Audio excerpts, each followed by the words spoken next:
So do you want to, I can introduce you. Okay. So thank you for coming, everybody. I know today is 大学生日不用上课 but thank you very much for coming. 大家欢迎大家来，我们非常欢迎我们的贵宾Reverend Timothy Athanasios. 他是印尼着开的慈济大爱小学的校长。他也是牧师啊，所以很特别哦。他又爱教会，又爱慈济，他又爱教育，又爱阅读。所以他很喜欢跟很多人交流。我为什么认识他？因为我7月份爬到印尼去，就开展慈济大爱学校，还有慈济国际学校，就认识他。他一直对我们的所，我们研究所很有兴趣。后来因为我很喜欢这个故事，他今天要讲的是 Good Samaritan， 这个是圣经新约，这是很有名的一个故事，它的好撒玛利亚人的比喻。So， 他等一下会跟大家介绍为什么这个故事那么。为什么跟基督教跟慈济也有关系？对不对 ？Why is it related to Christianity, but also Buddhism too? And how we can be, how to take care of strangers, how to make strangers into our friends. 其实这个是大爱，也是 no borders. It's really borderless love. 所以这个是耶稣讲的。那还有我要给大家介绍是一个 Cinta 老师在后面，因为他也是自己在小学的人文老师，自己人文老师 ，so 非常欢迎。So without further ado, let me turn it over to Reverend Timothy Athanasios. Thank you, Professor Elise. 你好。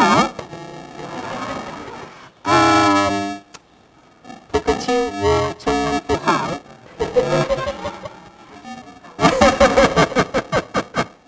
That is the only line that I can speak. So it's like, they teach me to say,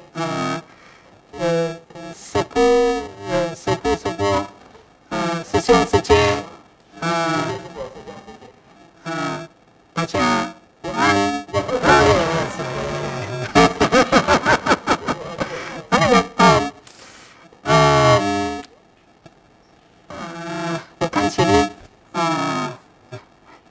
She's laughing. I'm thanking you for this opportunity for me to be here. This is going to be a discussion, a family talk, because we are all in one family, Ijaran, right? Ijaran. My ancestor, I believe that my ancestor came from Fujian, China. Probably like 4 or 5 generations before me. And then there's this strange culture in Indonesia. If our ancestor landed in the island of Sumatra, they can use their dialect.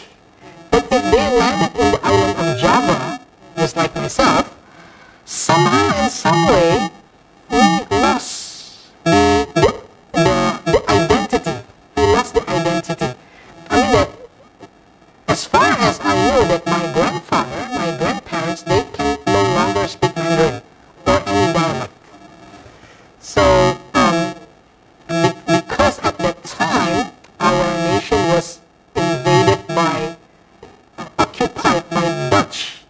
So most of our family speak Dutch, but cannot, and we cannot speak Chinese no more. And that's why when I'm here, I speak to Professor Elise. I said that my Mandarin is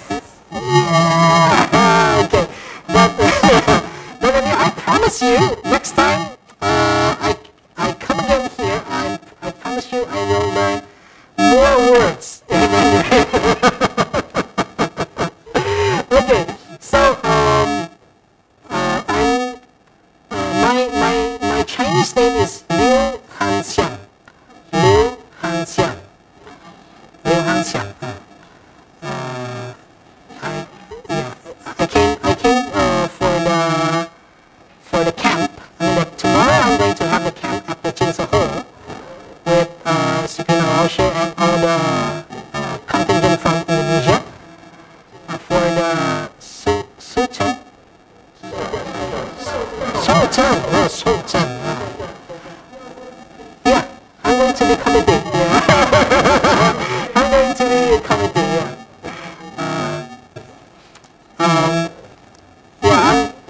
I'm a Christian. I'm a pastor. I'm an ordained minister in Indonesia. I went to the seminary as well.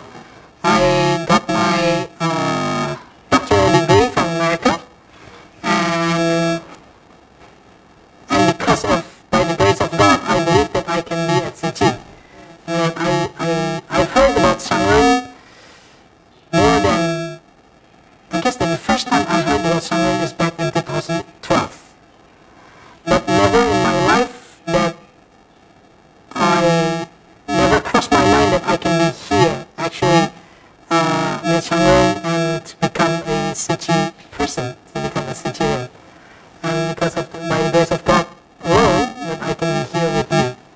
And I'm going to share my story. I'm going to share the story of the Good Samaritan. Hopefully it can be beneficial for all of us today. Okay, so a strange view on the good stranger. If you have like a question, if you don't understand, there's like some line that you don't understand, probably Professor Ellis and Professor Ken will be able to help with the translation, right?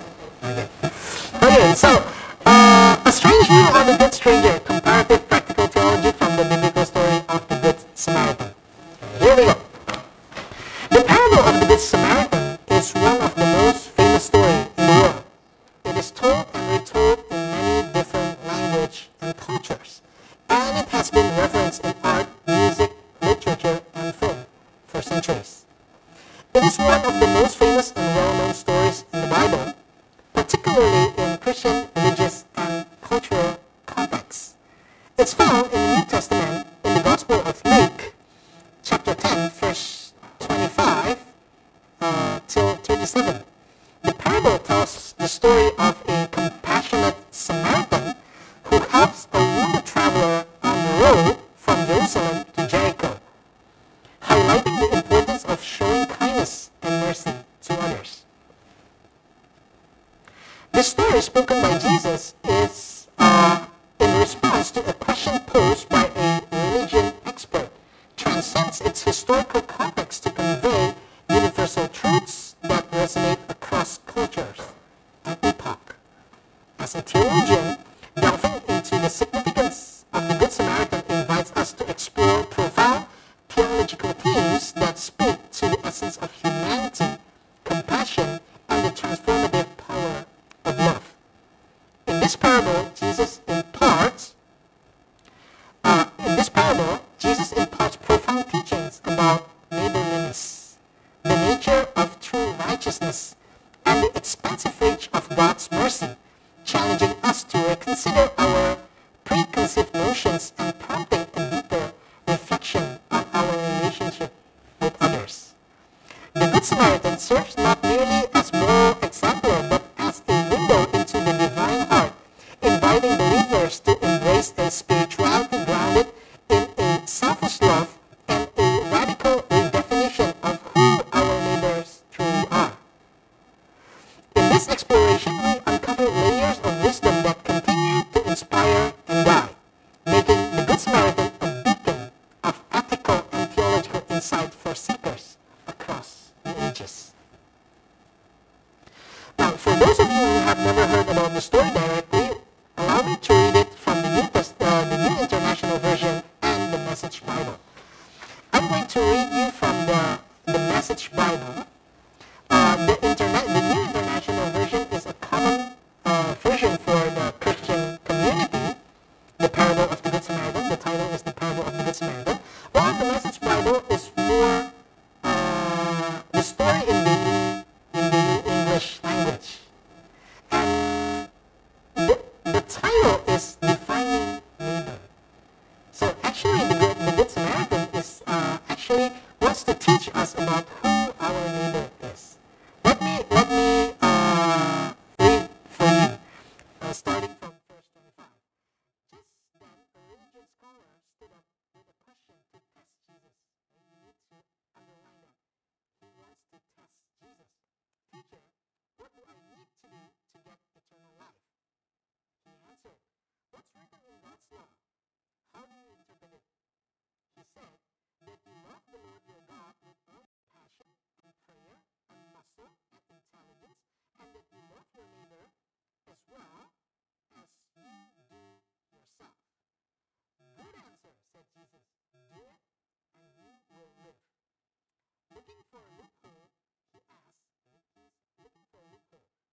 just how would you define neighbor? Who's my neighbor? Jesus answers by telling a story. There was once a man traveling down from Jerusalem to Jericho. On the way, he was attacked by robbers. They took his clothes and beat him up and went off, leaving him half dead. Luckily, a priest was on his way down the same road, but when he saw him, he angled across to the other side. Then a Levite, religious man, showed up. He also avoided the injured man. A Samaritan traveling the road.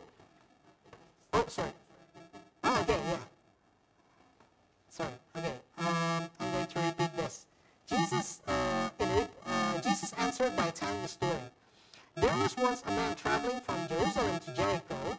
On the way, he was attacked by robbers. They took his clothes, beat him up, and went off, leaving him half dead. Luckily, a priest went on his way down the same road. But when he saw him, he angled across to the other side. He just didn't want to mess up with this half-dead person. A religious man showed up, but he also avoided the injured man. A Samaritan traveling the road came on him. When he saw the man's condition, his heart went out to him. He gave him first aid, disinfecting and bandaging his wounds. Then he lifted him onto his donkey, led him to an inn, and made him comfortable. In the morning, he took out 2 silver coins, 2 dinars, and gave them to the innkeeper, saying, "Take good care of him. If it costs any more, put it on my bill. I'll pay you on my way back." What do you think? Which of these 3 became a neighbor to the man attacked by robbers?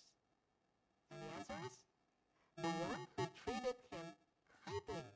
The religious scholar responded, and Jesus said, "Go and do the same." I mean that this is not a rocket science, right? I mean it's not hard. Who's the neighbor? Who's the most kindest of all 3? Of course, the Samaritan. It's not rocket science. It's just a piece of cake. But the problem is that this religious expert, the religious scholar, doesn't want to accept that. Now, let me start with the historical criticism interpretation of the Bible. Let us interpret the parable of the Good Samaritan with a critical historical approach and see this story as it is within the context, customs, and manners of the ancient Middle East 2,000 years ago. Okay? Let's first to see the custom, the manners of the ancient Middle East 2,000 years ago. Verse 25, just then a religious scholar stood up with a question to test Jesus. "Teacher, what do I need to do to get eternal life?" And he answered, "What's written in God's law? How do you interpret it?" He said that you love the Lord your God with all your passion and prayer and muscle and intelligence, and that you love your neighbor as well as you do yourself. Good answer, said Jesus. Do it and you will live. The religious scholar or the expert of the law during Jesus' time were mostly scribes and Pharisees. Scribes were professional copyists and interpreters of the Jewish Torah. They are like the interpreters of the Jewish Torah. The Torah is the law, the Jewish religion's law. The scribes were, and as well as the Pharisees were a religious group that emphasized strict adherence to Jewish law and tradition. So the Pharisees is like the fundamentalists. They're like fundamental. We will do this thing because it is the law. Why do we do this? We don't want to know. It's because it is written. It is in the law, and we are going to do it. Word by word, step by step, just like that, the fundamentalists.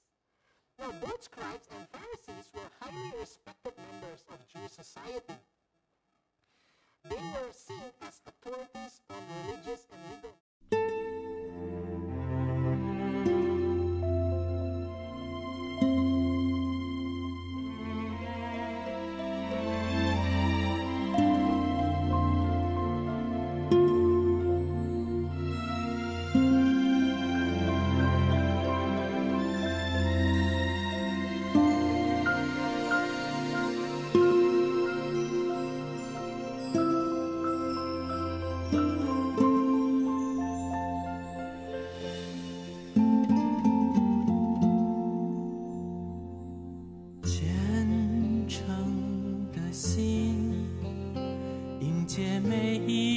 希望的清晨，歌声飞扬，大爱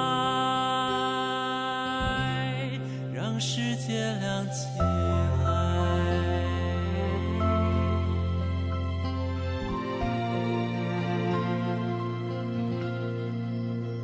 描绘真实人生，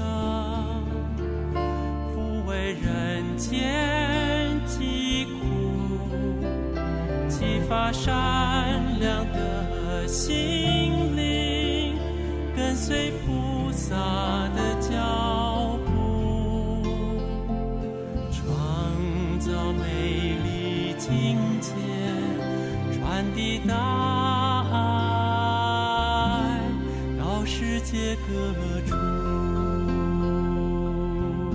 It's a war. I want to win. I want to win this debate. Sounds familiar. I want to win this debate. This is not a dialogue. I want to win this debate. Now, as this law expert would know, students normally sit to listen to teachers, but might stand to ask questions, or normally only for non-students to issue a challenge.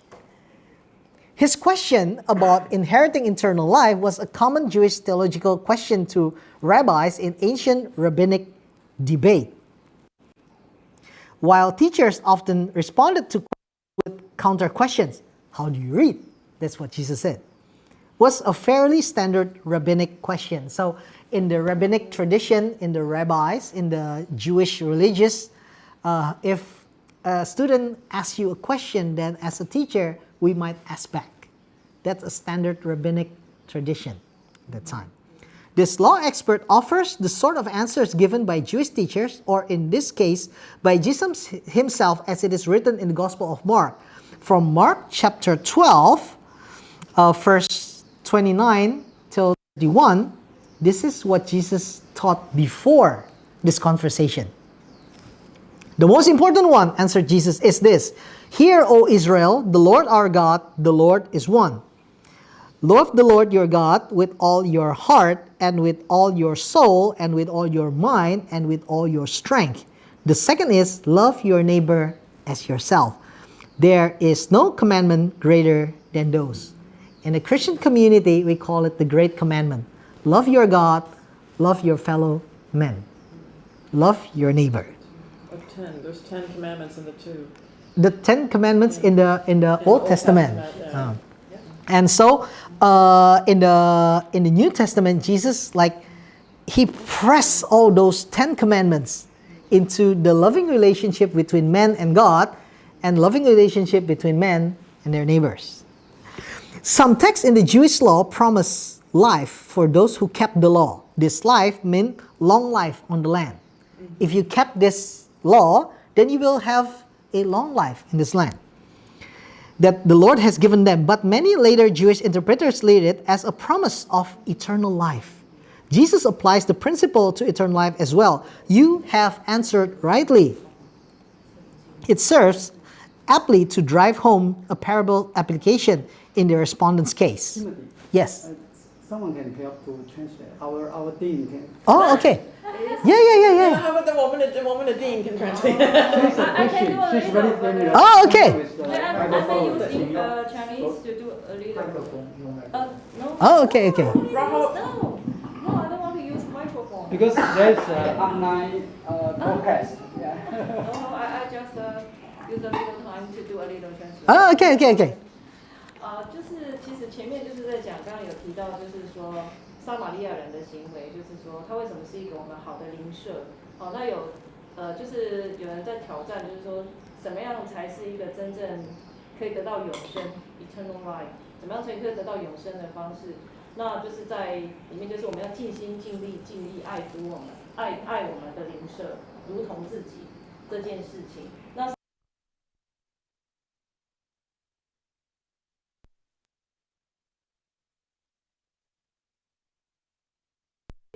经史学的这样子的一个有，他会解经。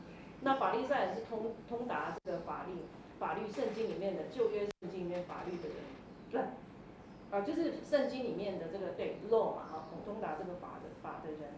然后呢，这些人都在社会地位是很高的，但是在解释里面就是说，那撒玛利亚人他虽然不是的妇人，他虽然不是在社会地位很高的人，但是他愿意看到一个在路上被抢劫的男人，然后身体就是还被鞭打，然后那撒玛利亚人愿意去帮他做一些包扎还消毒，然后让他能够就是让他的情况能够好转。那这样子的行为，并不需要一个身份地位很高的人去做，就是这个撒玛利亚人的行为，就是真的实践了耶稣所讲的爱邻舍如自己。所以这个邻舍，这个 neighbor 这个定义是不是只是我们看得到的，还是说我们在路上，即便遇到陌生人，他遇到困难，我们愿意去伸出我们的援手去让他帮助他，是不是这个就是一个爱的实践的这个行为？这样子，谢谢。谢谢，感恩。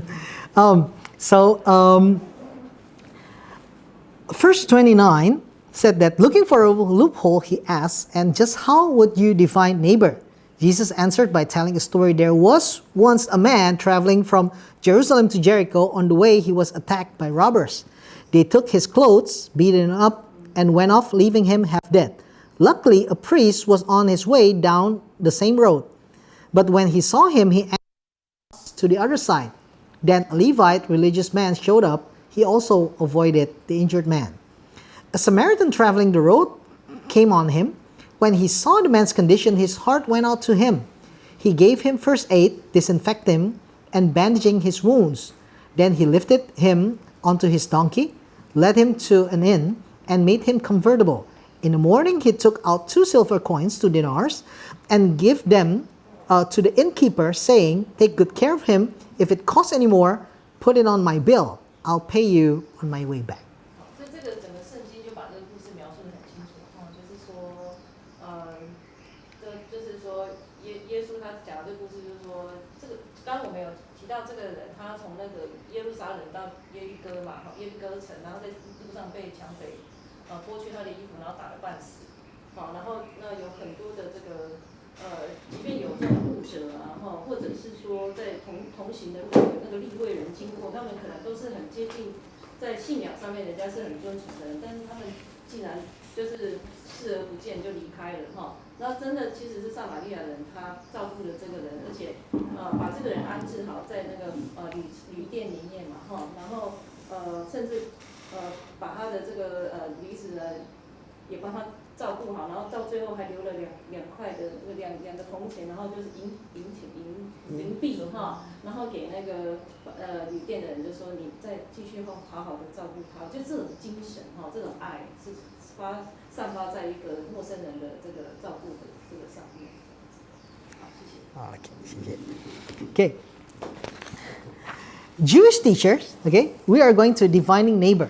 Jewish teachers usually use neighbor to mean fellow Israelites. So my neighbor is actually my fellow Israelites in the immediate context, but the less immediate context applies the principle also to any non-Israelites in the land. Like most parables, this story has one main point that answers the question. The details are part of the story and are not meant to be allegorized. Jericho was lower in elevation than Jerusalem. Hence, one would go down there. Robbers were common along the steep 17-mile road and would especially attack a person traveling alone.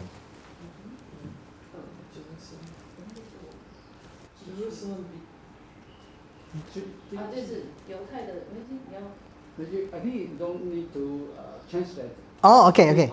Oh, okay. Just a whole part. Okay. Many people did not have extra clothes, which were valuable items to steal. Though clothes were a valuable commodity, completely stripping him naked and treating him like corpse on the battlefield, it's an act of total cruelty. Ancient sources commonly use the expression half dead, a condition that could appear to be dead. Many wealthy priestly families lived in Jericho. Priests were supposed to avoid especially impurity from a corpse. Pharisees thought one would contract if even one shadow touched the corpse. So the priest would think that if his shadow, like covering the dead man's body, the half-dead man, because he thought that it's already dead. It's already dead. So if the shadow is covering, then he will be impure. So now, 对，你知道那个 death taboo, right? unclean, yeah. 就是说那个就是这个就是古时候的人，其实他们也没有很多衣服可以更换啊。那如果说把一个人的衣服剥去，其实在他们圣经里面，在我们圣经里面提到的就是其实是对一个人非常的坏，甚至把他就是有圣经里面常说，把我的衣服拿走，这件事情对他们来讲是很严重的事情。那这个人如果被打得半死，其实他的意思就快死了。那就是如果他奄奄一息的在路上的话，其实大部分的像这样子有身份的人，或是有地位的人，他们可能是不会去碰那个尸体的，因为他们觉得那个可能会被感染，而且甚至碰到他就是心痛，好像他也会接着就是连带死亡。有点像印度教的那种概念。对。Untouchable. Yeah. Like 不要碰到。I mean, of course, right? If we touch it, this not even touch the dead body. I mean that it's only my shadow. If our shadow is like covering the dead body, I will become unclean. I will be dirty. Well, Okay. you're taught of the law, the Deuteronomy. Yes. The law in the Deuteronomy says that the priest is a holy duty. So you cannot touch the dead body.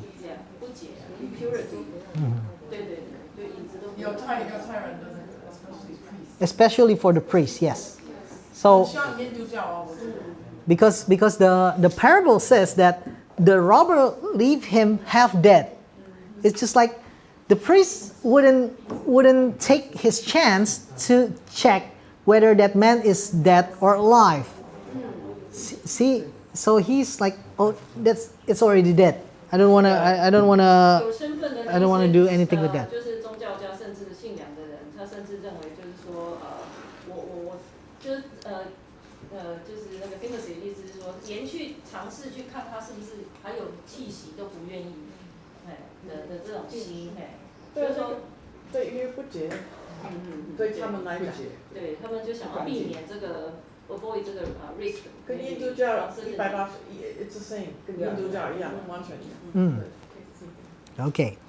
Now, like the man who had been robbed, the priest was going down, actually, like going from Jerusalem to Jericho.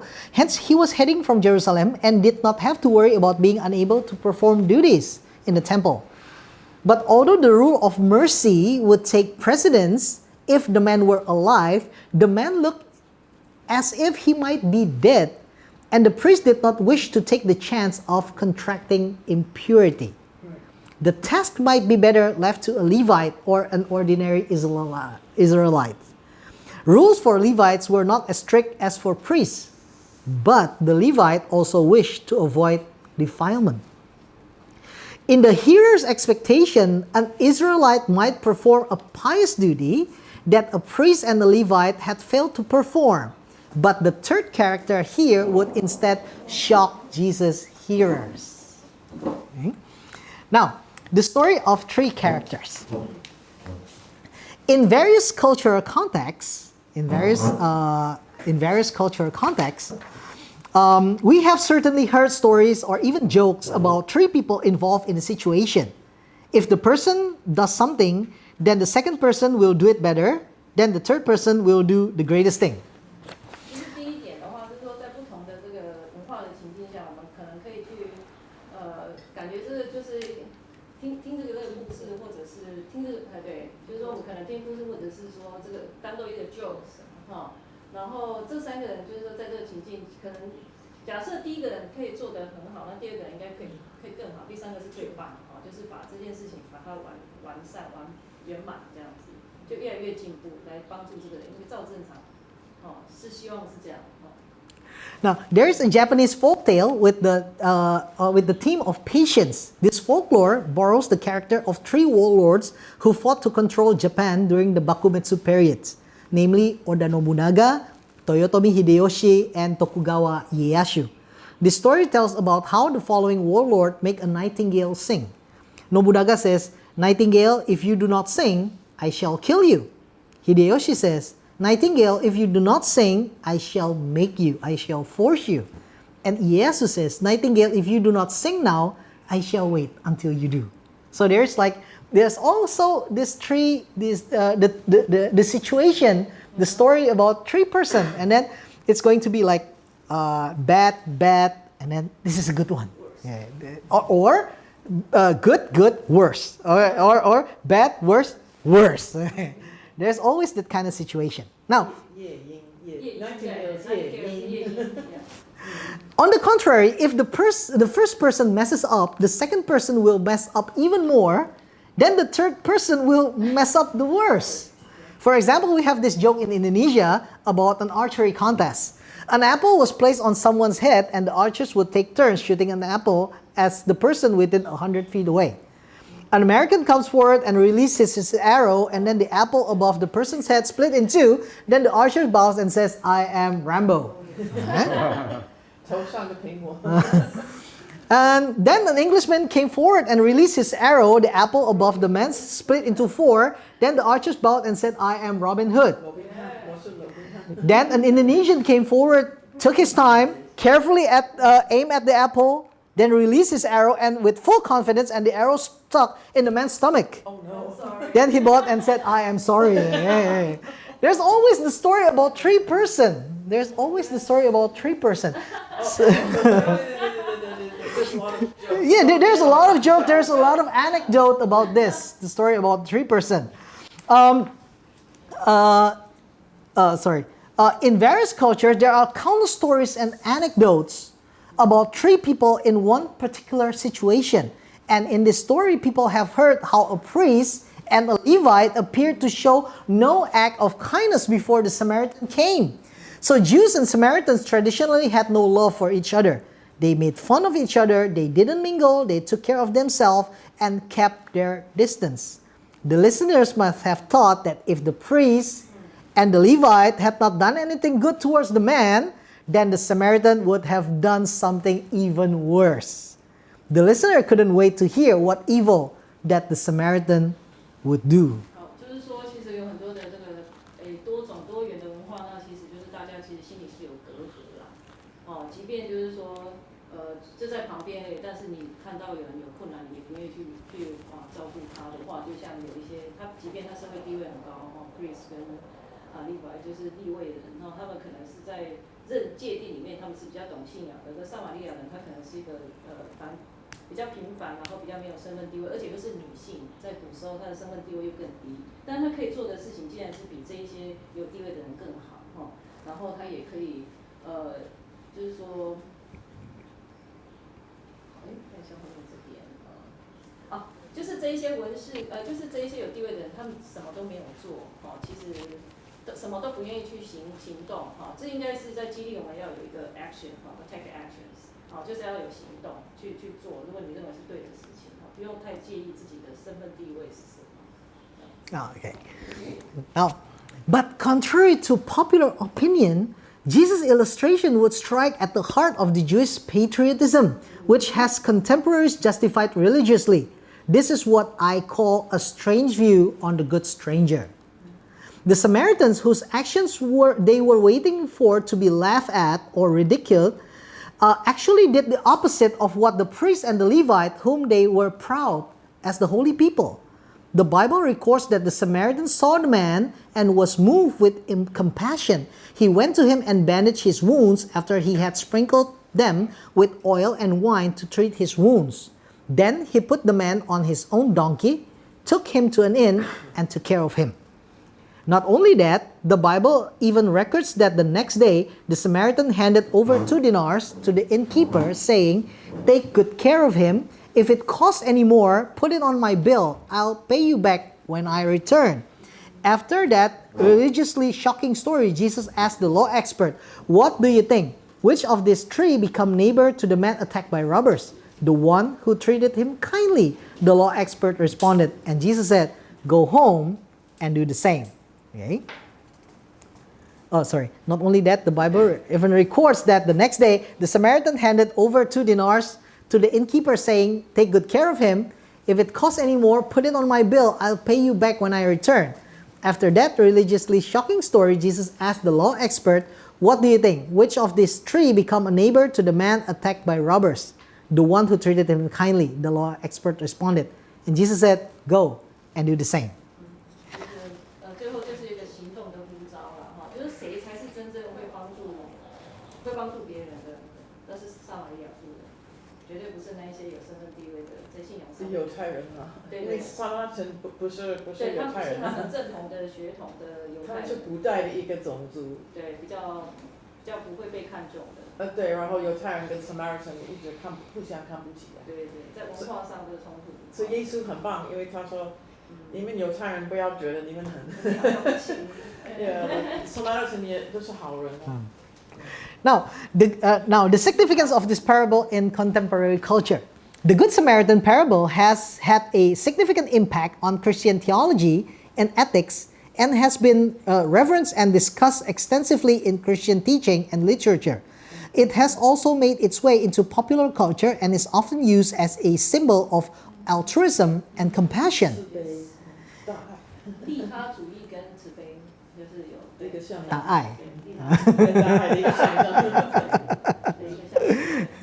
As a result, many people, even those who may not be particularly religious, are familiar with the story of the Good Samaritan. Overall, the parable of the Good Samaritan is widely recognized both within and outside the Christian circles. The parable is famous because it challenged our assumptions about who our neighbor are and what it meant to love them. In Jesus' time, Samaritans were despised by Jews, so the idea of a Samaritan helping a Jew would have been shocking to his audience. Sorry. Okay. The parable is famous because it challenged our assumptions about who our neighbors are and what it means to love them.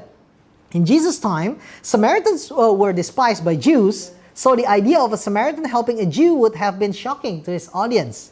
The parable has been used to teach people about compassion, empathy, and social justice. It has also been used to promote interfaith dialogue and understanding. 不用，反正这个比喻很有名嘛 ，the parable 就是比喻。对。然后你上网就看看，有很多 like Van Gogh， 然后很多艺术家 Rembrandt。Yeah. 很多很大的画撒玛利亚人的故事，即便不是基督徒的那个世界里面，大家都很认同撒玛利亚。这个是非常有个组织 Good Samaritans 在英国的一个基金会啊。The Van Gogh as well. Yes. Oh, what's going on? Really? I didn't know that. Vincent Van Gogh, 你应该 Van Gogh， 我们可以看，上网都看，可以吗？可以看。A 2019 survey by the Pew Research Center. Yeah. Anyway, it's your look. So sorry.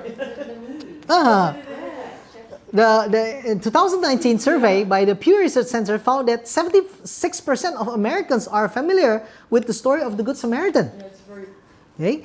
This suggests that the parable remains a very well known and influential in American culture. I mean that probably nowadays Americans are not Christians. Nowadays. 虽然很多美国人不是基督徒，可是他们还知道，因为这个故事太有名嘛。So here are some examples on how the parable of the Good Samaritan has been reverenced in popular culture. The parable is the inspiration for the name of the Samaritans, a UK-based charity that provides emotional support to people in distress.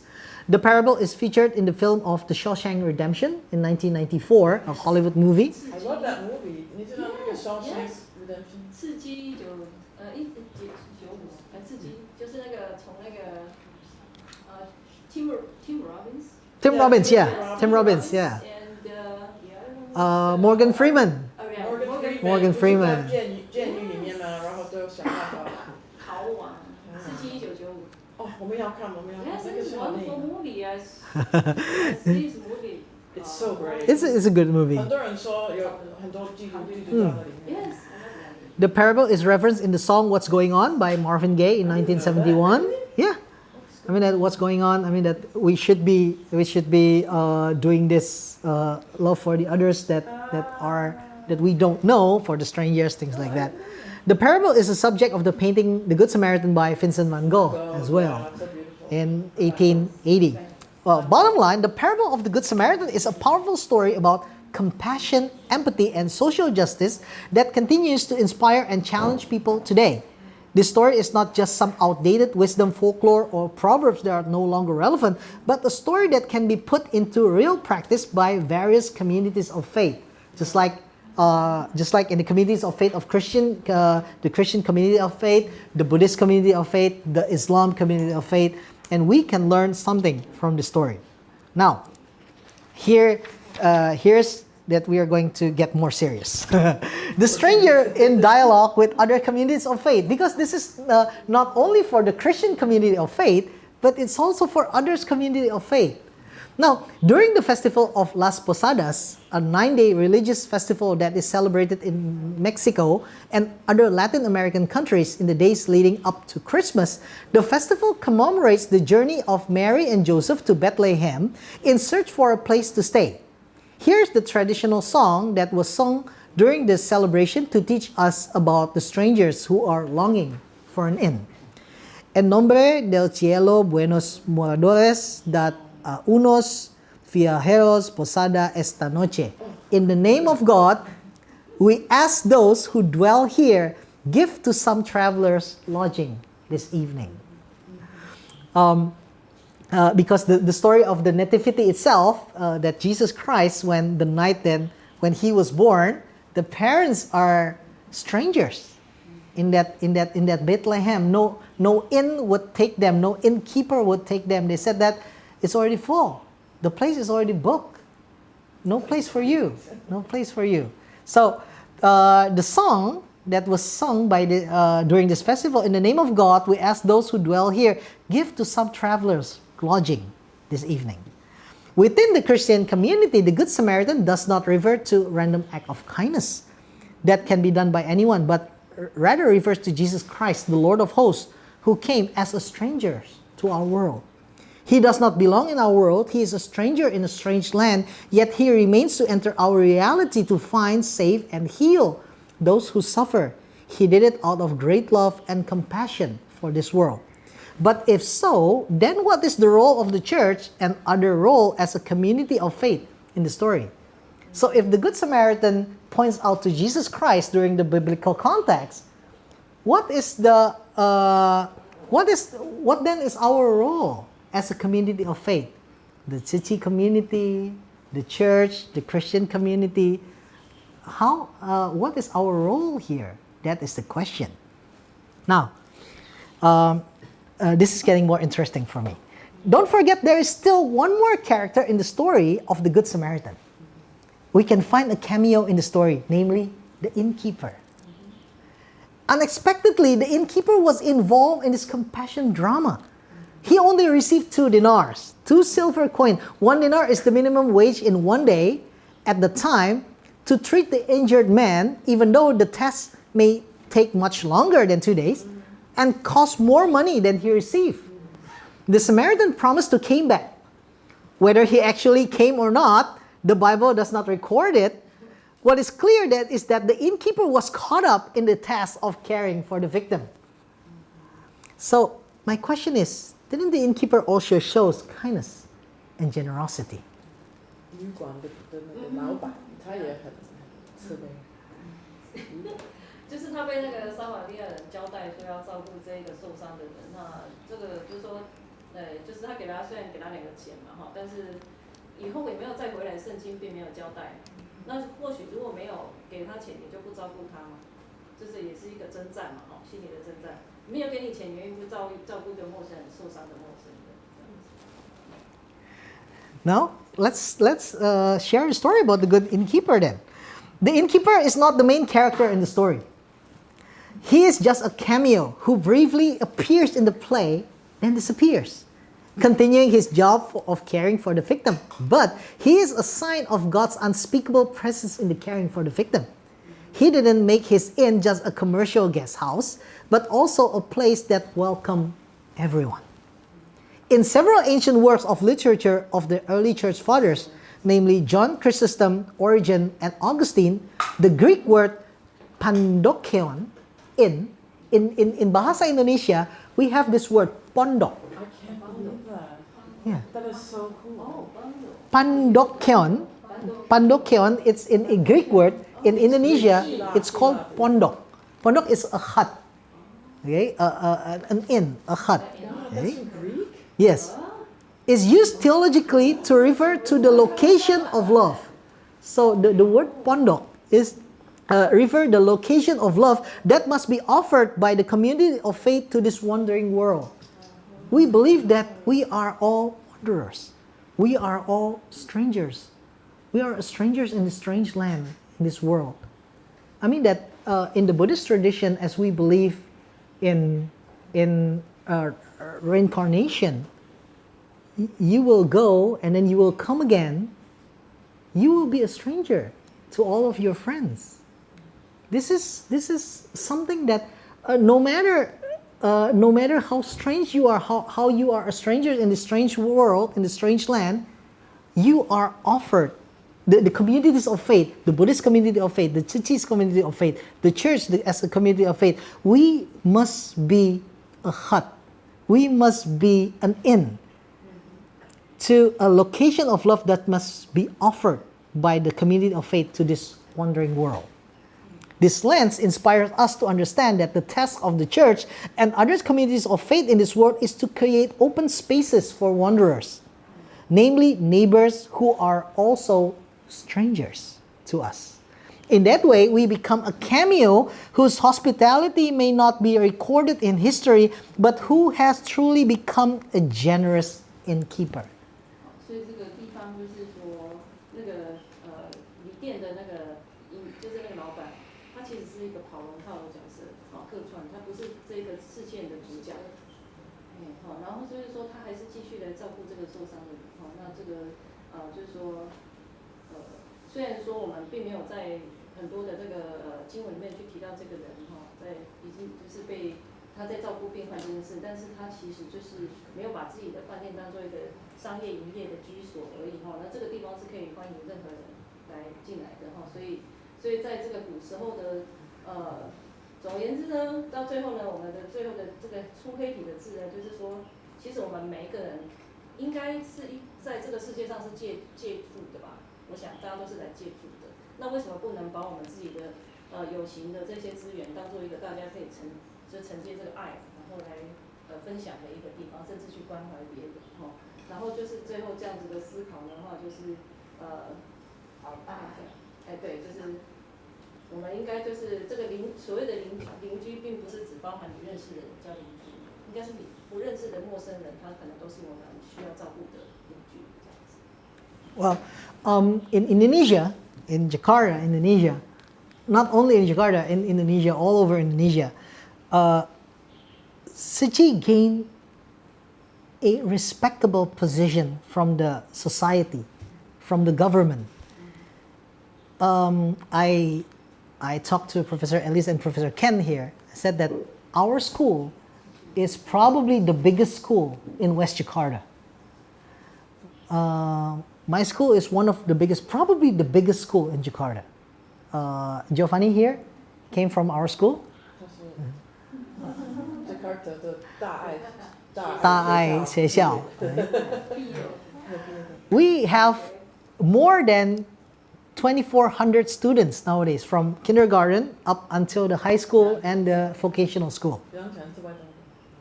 And the Sichi International School as well, they have probably around 2,500 or 3,000 students.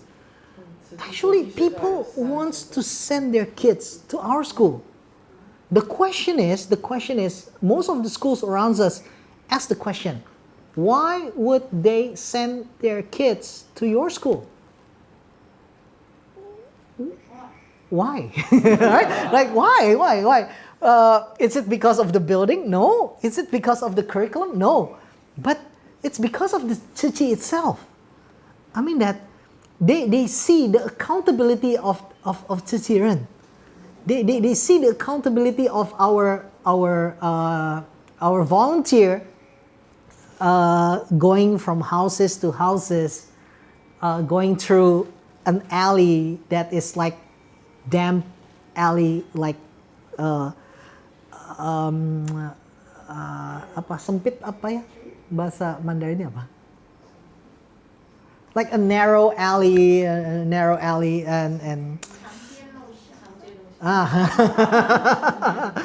because of that, people actually send their kids to study in our place because they have this hope that one day our kids will become like this ciciran.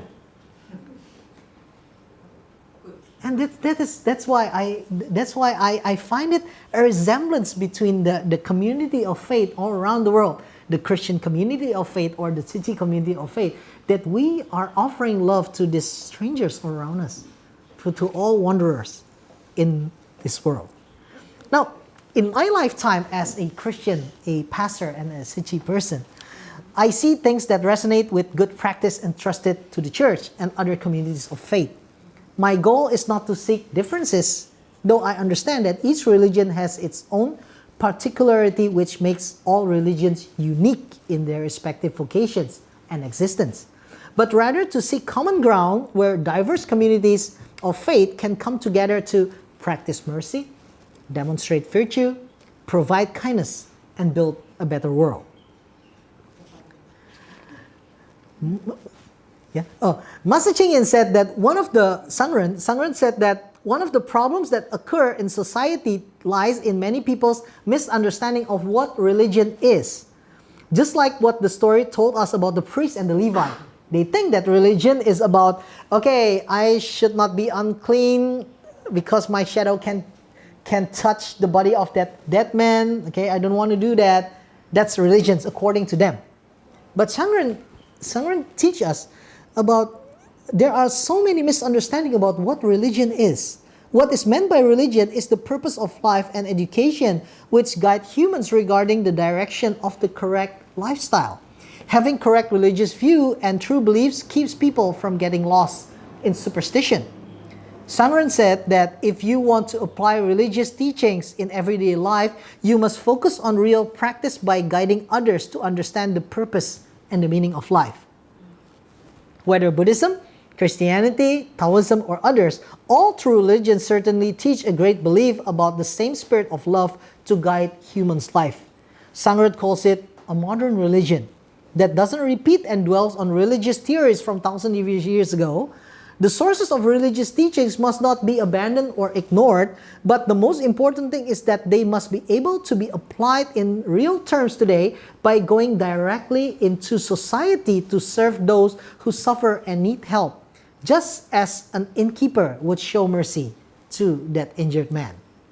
In a similar tone, the Venerable Thich Nhat Hanh wrote these comforting truths in his book, Living Buddha, Living Christ. The living Christ is the Christ of love, who is always generating love moment after moment. When the church manifests understanding, tolerance, and loving kindness, Jesus is there. Christians have to help Jesus Christ be manifested in their way of life, showing those around them that love, understanding, and tolerance are possible. This will not be accomplished just by books and sermons. It has to be realized by the way we live. In Buddhism, we also say the living Buddha, the one who teaches love and compassion, must be manifested by the way we live. Thanks to the practice of many generations of Buddhists and Christians, the energy of the Buddha and the energy of Jesus Christ have come to us. We can touch the living Buddha, we can touch the living Christ. We know that our body is the continuation of Buddha's body and is a member of the mystical body of Christ. We have a wonderful opportunity to help the Buddha and Jesus Christ continue. Thanks to our bodies and our lives, the practice is possible. If you hate your body and think that it's only source of affliction, that it contains only the roots of anger, hatred, and craving, you do not understand that your body is the body of the Buddha, your body is a member of the body of Christ. We as the communities of faith are the living Buddha, the living Christ.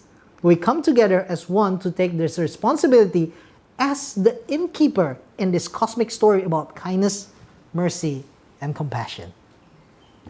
So, hospitality to the stranger, Thomas Ogletree wrote in his book, Hospitality to the Stranger.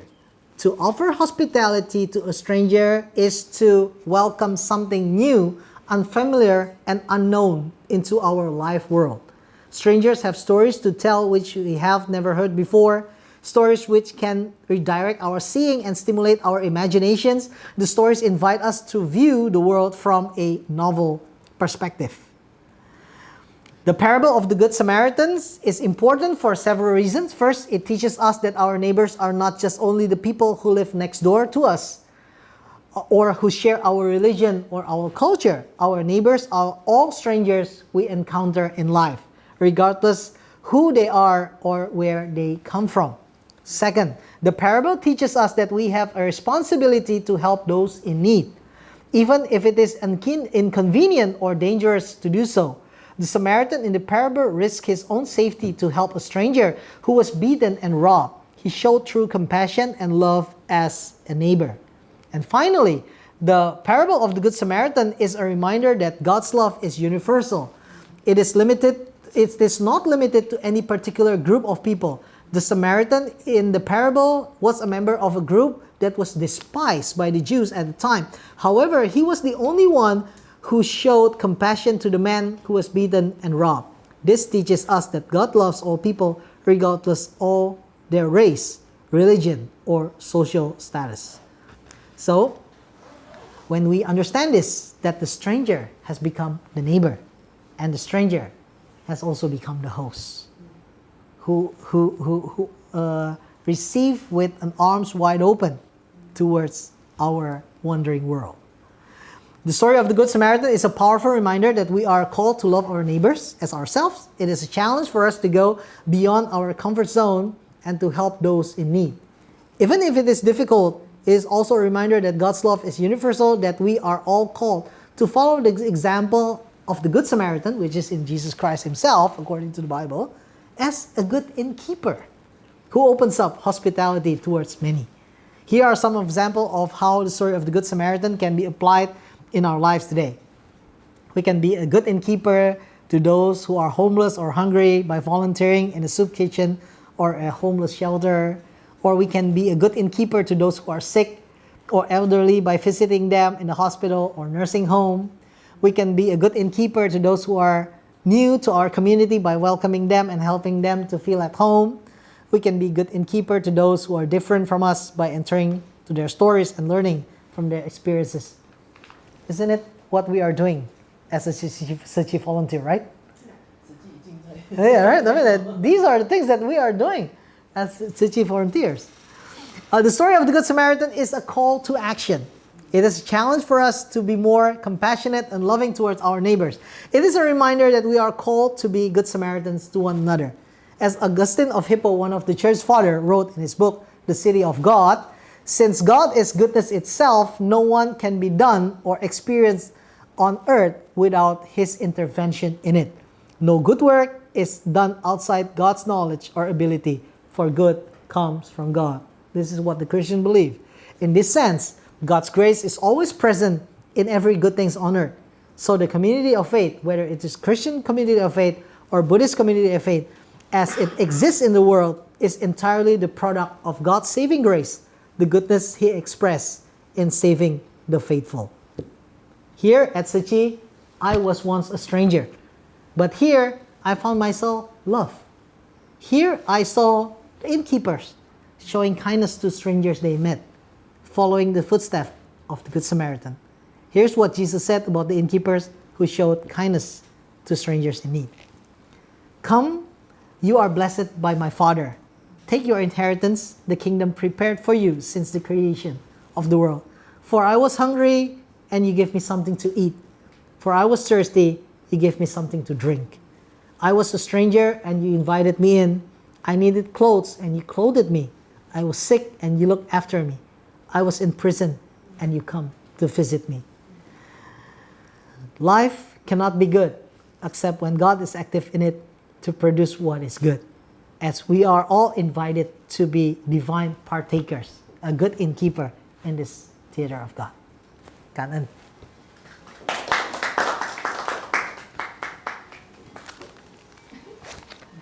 谢谢。感恩。太棒了。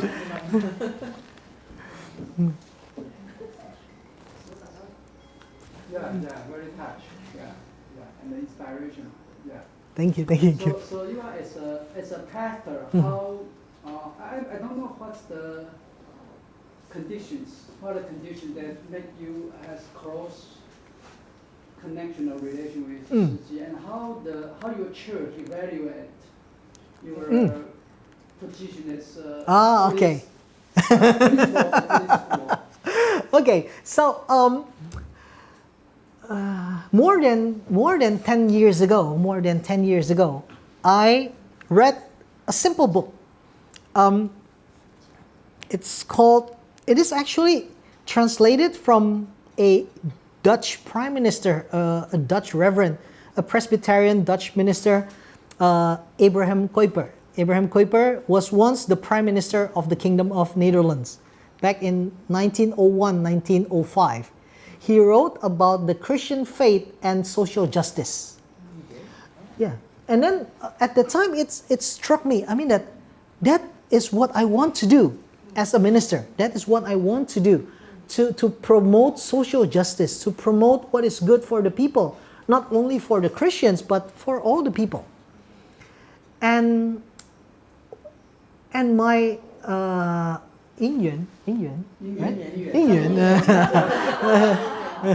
my Indian is like, I'm preparing a sermon for an assembly, for the students' assembly from my previous school before I came to Sechi. I read about Abraham Kuyper, okay, the social justice prime minister, the Netherlands prime minister at that time, the Dutch prime minister. I read about Muhammad. What's the name? Muhammad Yunus. Muhammad Yunus is the Grameen Bank in Pakistan. Muhammad Yunus, the Grameen Bank is the bank for small people. He won the Nobel Prize. He won the Nobel Prize. Okay. Yeah, a Nobel Peace Prize. Muhammad Yunus. He made this bank, the Grameen Bank, is actually for the poor.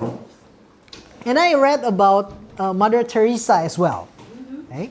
So those three, I admire those three people. The Grameen Bank, yes. The bank for the poor. Right? Yeah? Yunus. Y-U-N-U-S. Y-U-N-U-S. N-U-S. Yes. Okay. He won the Nobel Peace Prize. Yes. So I was influenced by those three: Abraham Kuyper, Muhammad Yunus, and Mother Teresa. And when I preparing a sermon for my students from my previous school, I think that, but Mother Teresa died when I was still in high school. So I Google it. Think about who's doing the work of Mother Teresa nowadays. And you know what? That Inyuan thing. Okay, and then the Google points out this wonderful nun, Sangren. Sangren. I mean that. Never heard about her before, so I Googled about her. Who is this? Who's this? Se Chengyan, right? The master. Se Chengyan. Okay. Googled about her. Never heard about her before, but okay, this is interesting. What he's done in Taiwan. This is very interesting. That is back in 2012. So you're already a pastor. Yes, I'm already an ordained pastor. I was a chaplain in school, in the international school. So I speak to my students about Sangren at that time, 2012. Okay, and at that time, the headmaster of my school, I was the chaplain, and this is the headmaster. The headmaster is not a Christian. The headmaster is a Buddhist. The headmaster is Buddhist. But he knew me because he believed, he said that, oh, you are a good person, you are a good pastor, things like that. And after 1 year, he went away. Never heard from him before. I mean, I haven't heard from him anymore. A couple of years since like 2012, 13, 14, 15, and 16, I've heard the story that this headmaster, he was appointed as the director of the 慈济大爱学校. Okay, because he moved from our school to 慈济大爱学校 as the 小学校长. Okay, so the position is open now. Okay, because he was appointed to become the director, and the position is open. And then he said that you have because I'm the chaplain. When he moved away, I became the headmaster, become the principal. So when he got a promotion, becoming the director, he asked me again, "Do you want to join us? Do you want to join us? I mean that you have taken over my job once, and then just take over my job again." And then I said that, and then I mean that, oh, okay. And I asked him, "This is a Buddhist foundation, right? Is it okay?" And this is something that is actually very kantong, right? Kantong, right? Okay. This is actually very touching for me. He said that, I met a lot of minister, I met a lot of reverend, but I can trust you. I believe that I can trust you with my school. And so I was hired at the Tzu Chi Ta Ai Se Xiao because I am a pastor. Not many people will have that. Not many people will have that union, right? I mean that because I'm a pastor, I'm a minister, I was hired. I was given the opportunity to serve at Tzu Chi. So in 2016, I went here in our school. So it's like this is going for my 8 years now. This is my 8 years now. So, and I learned about Shangren, and then I have this opportunity for the camp, for the committee, and if it's not the work of God, I don't know what it is. I mean, I believe because of the Ingyuan thing, if it's not the work of God, I don't know what it is. So, and my church, they support me. Yeah, they supported me as a pastor, and at least all the people in my church can say Kan'en. I teach them. So each and every now and then, all the people in the church, it's a small church actually, but they can say Kan'en, thankful for all the opportunity. So they support me. So, and I do promoting the interreligious dialogue. I'm for me to be here, it's another work of God. I believe this is a gracious moment. I send an email. I send many emails towards this institution from a couple of years ago before the pandemic. During the pandemic, never got a reply.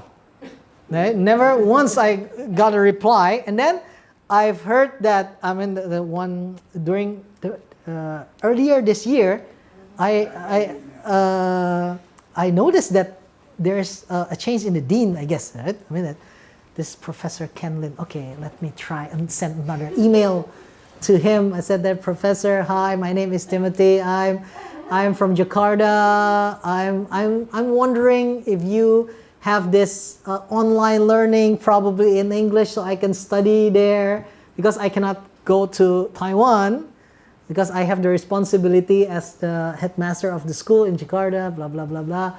And he replied. Okay, I mean that for years I've been waiting for a reply, and then he replied to me. He replied to me and said that at this time we still don't have the online learning and in English to facilitate my condition. But then again, okay, just stay in touch. That he said to me. Okay, and then a couple of months ago, and then Professor Elise went to Jakarta. Okay. He went to Indonesia, so I'm the translator for her. Okay, I translate for her. Ask her around, and I said that a couple of months ago I emailed Professor Ken. He said that, oh yeah, okay. Well, what did he tell you? Okay, so and when in July I have the opportunity to present a yearly report for our school to Sangren. She introduced me to Professor Ken, and I said that I will be back on November, I guess. I'll be back in November, and I will be happy to share about my story. And then he said, "What? Sure, okay." And then I said that if you need help about anything about Christianity for this department, I will be happy to give a Zoom meeting from Jakarta. So that's the 因缘, right?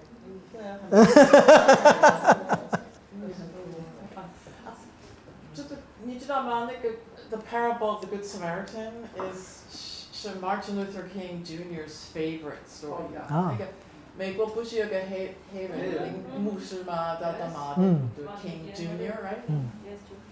他是牧师。This story is 他最喜欢的。他最喜欢的故事 The Good Samaritan. 他常常会谈到。就是不管你认识还是不认识，还是不一样的种族，我们都要互相帮助，就是实际的大爱啊。The importance of this story is actually, from my perspective is the story is not debatable. I mean that this story is about goodness, compassion, mercy, Yeah. but somehow this religious expert can make a debate out of it, out of the story. That's why They're religious, right? I mean that we need this modern religion that is not about debating on something, but to act, to offer love, to offer mercy and compassion. So, Dr. Timothy, I think I'm pretty sure to hear a story about the Samaritan. Yes, it's a good connection to the real world. We need to devote or contribute ourselves to this work. But as a Christian, as I work in Tsinghua University, I frequently face a big challenge in my village.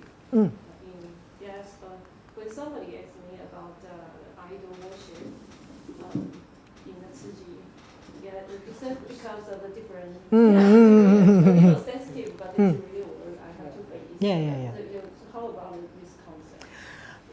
Well, Can you answer this question? when my professor back in the seminary, when I got my master's degree, he taught me about the title of his class at the time is The Church and the Pluralistic Society. The Church and the Pluralistic Society. At that time, I don't understand. I have that exclusive type of point of view at the time. We are Christians. They are not. We are God's chosen people. They are not. We are been saved. They are not. Things like that. Okay. It's a very exclusive point of view, and most of the Christian has this exclusive point of view. But I guess most of religious people, not only the Christians, they have this exclusive point of view, right? I mean that in Indonesia we have Buddhism that is actually also exclusive point of view. Some of the Buddhists in Indonesia also has this exclusive point of view. My religion is there's only one true religion in the world, in this God's world. There's only one true religion. Things like that, right? My professor told me that it's not like that. Okay, let's not try to see my religion versus your religion. It's not going to solve anything. But see about the common goodness. Let's see the greater things, because there's this Catholic theologian. I believe that you have heard about Hans Kung. Hans Kung is a Swiss theologian, a Swiss Catholic theologian. Hans Kung is a very interesting. He opened his thesis. It is a very interesting thesis. He said that despite Hans Kung. Yes. Hans Kung. He said that despite whatever truth they are concerning, all world religions are in error. So he started his thesis not my religion is my religion is true, your religion is true, we both are a true religion. No, he said that despite whatever truth we are concerning, our religions are in error. That's what he said. Why? Because we have this entanglement in sin, we have this entanglement in desire. Okay? Because of that thing, all world religions are in error. But though their entanglement in sin and error, all world religions try to preach about one true God. That's what Hans Kuhn says. So, if our religion is imperfect, but the God that we believe is actually surpass everything. Christianity might be imperfect. The Roman Catholic might be imperfect. But what we believe is about the God that surpass everything. And the God that we know, that we learn in the Bible, is actually so Hans Kuhn says that they preach the one true God.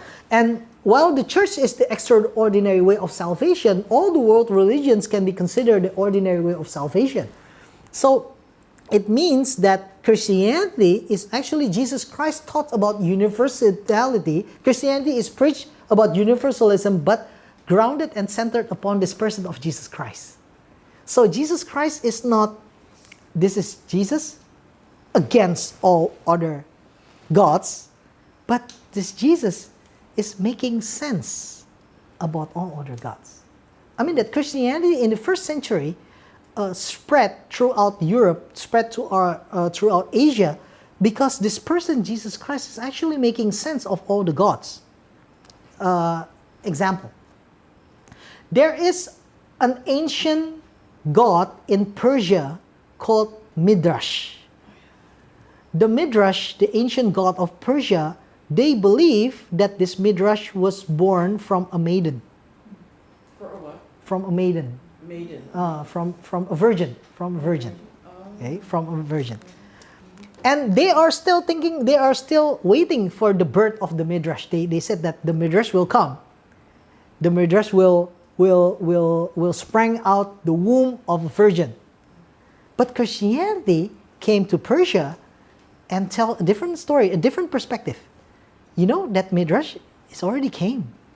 The one that you think that is going to come is already came. Where? There in Bethlehem. At this person, this Jesus Christ, the person. So there are lots of stories that resemblance Jesus Christ himself. I mean that this Jesus Christ can be seen by different kind of perspective all around the world. There's a God that was born from a young virgin in Midrash in Persia. There's a God who conquers that Anubis in the Egyptian literature. There are lots of archetype of this Jesus Christ that can be seen throughout every different kind of religion. And when I came to Sichi, then I said that, okay, this is something that I try to understand. This is what my professor taught me about this. That this Jesus Christ can be seen in the Dharma. That this Jesus Christ can be seen in the work of compassion. That this Jesus Christ, the God of love, can be seen throughout the people that work in the volunteers of Sichi. You know that in Indonesia, churches in Indonesia has this saying, we should be ashamed of ourselves because the Sichiran has done it better than us. I mean that we preach the love and compassion, but Sichiran, they do it in everyday life. Yeah, I mean even the churches in Indonesia, they said that we should be ashamed of ourselves. I mean that Sichiran in Indonesia, they said that there are more Christians than us. There are more Christians than us. I mean that is something that we need to address that. As a Christians, we need to address that. I don't say that all religions are the same. No, it's not, because every religions are unique. Every religions have their own vocation and existence. But then again, we serve the God that is greater than Christianity. We serve the God that is greater than any other religion in the world. And as the Venerable Thich Nhat Hanh says, that we want to touch the living Buddha, and we want to touch the living Christ. That's 一心阐释。 Yeah. And hopefully we can be the embodiment as the living Buddha and the living Christ. And that is why I continue to do my work. I mean, that I don't know, but probably I'm the only Christian minister in the world that has the opportunity to become Tze Jing? No? Oh, I'm not the only one. Okay. But at least in Indonesia. But but I mean that probably in Indonesia. That is actually a gracious moment for me and for the church in Indonesia as well.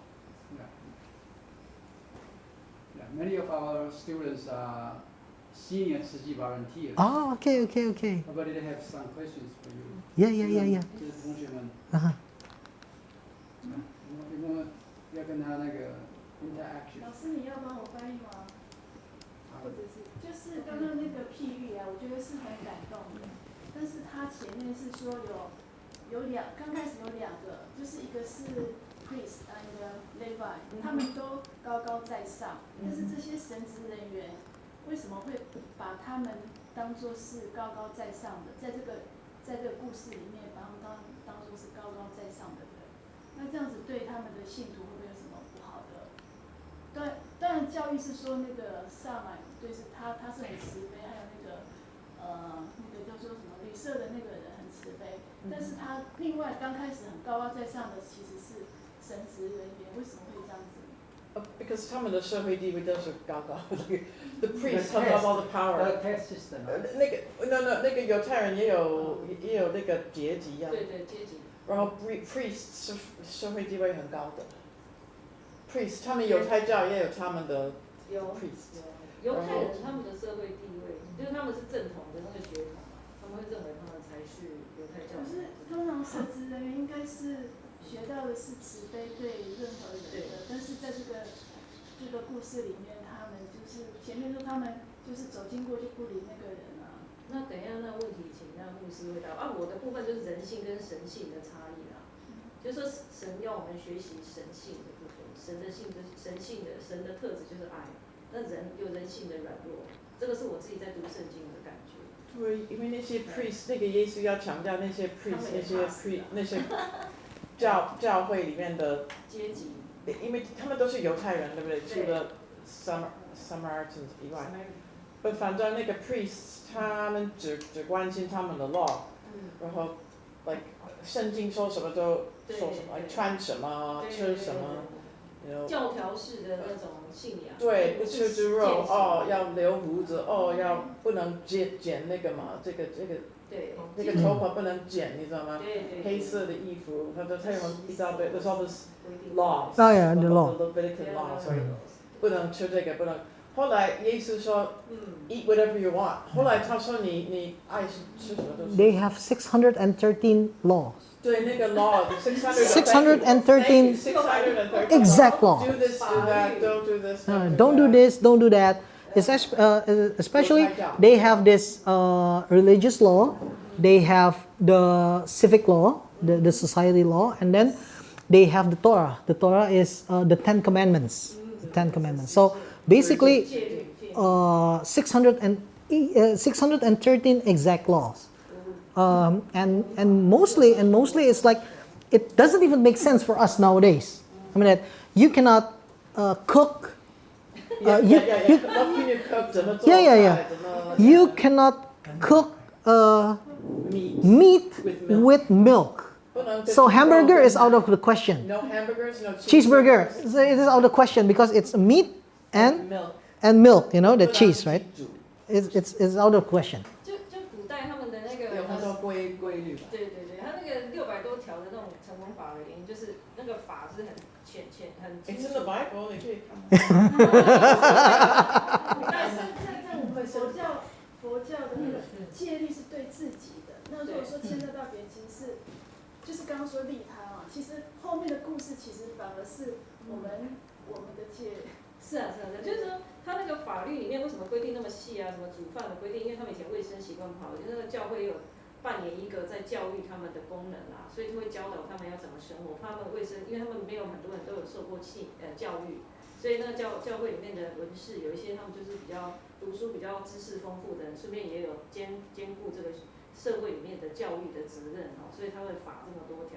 那其实耶稣，我自己的认知，不过等一下也可以请教牧师哈。就是说他的做法就是不要食古不化，不要读经文上的这个教条，然后没有把它融会贯通到你的生活，是要爱人，而不是在那边坚守那种表象上的那个法条。That's what he's always saying. Like 你们的 priest 只管那些表面上对表面上的。可是你没有做到 ，you didn't really do it. Right? So Jesus is always talking about that. Always. He's saying, 你们只管穿什么？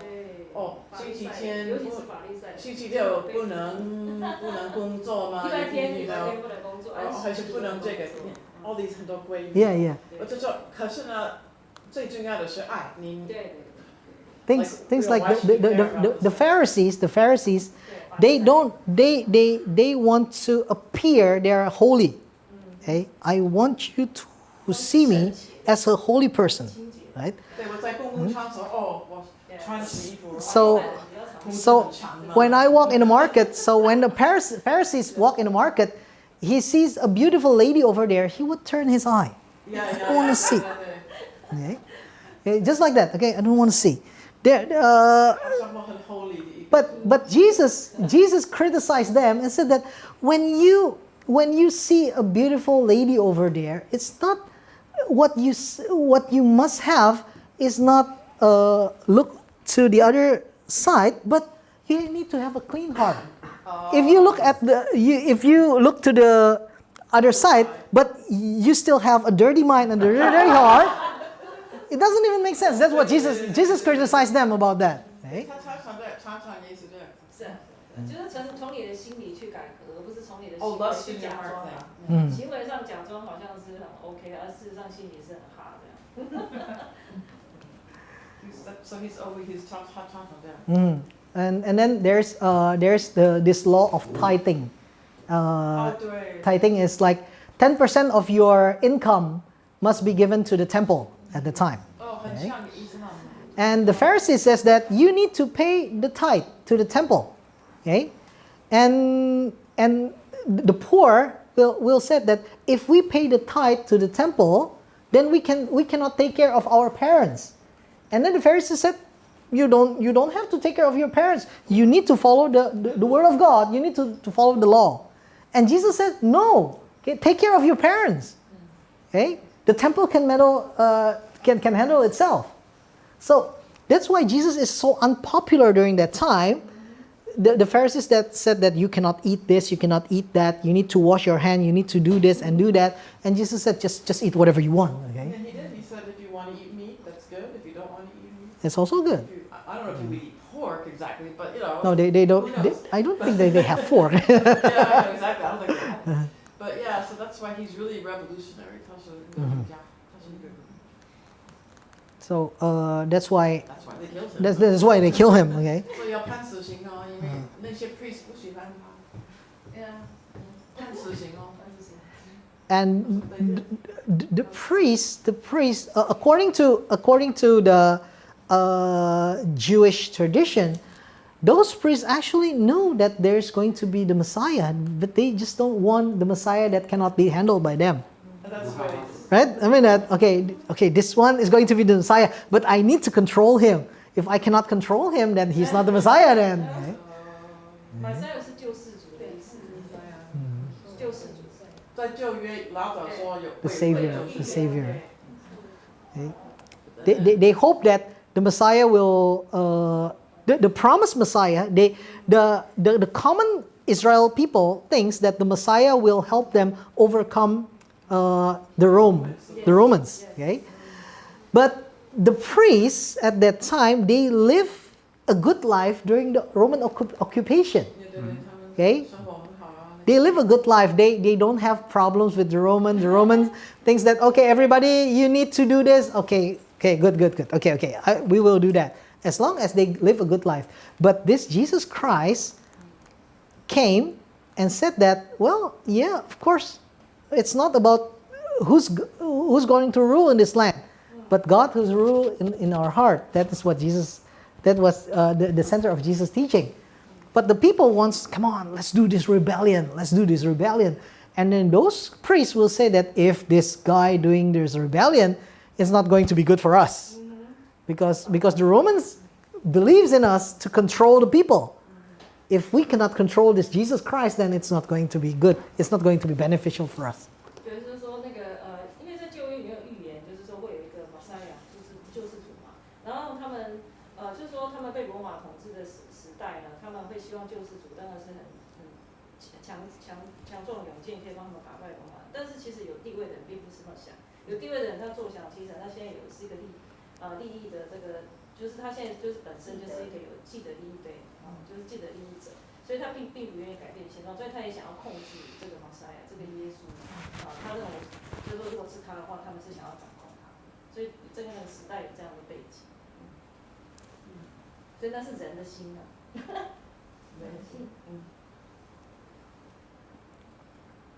对，所以这个故事是在旧约时代的。那个新约，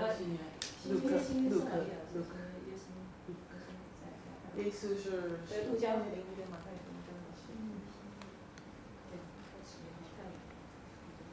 新约时代就是罗马帝国，罗马帝国的有一个省叫做Judea， 都是今天的以色列。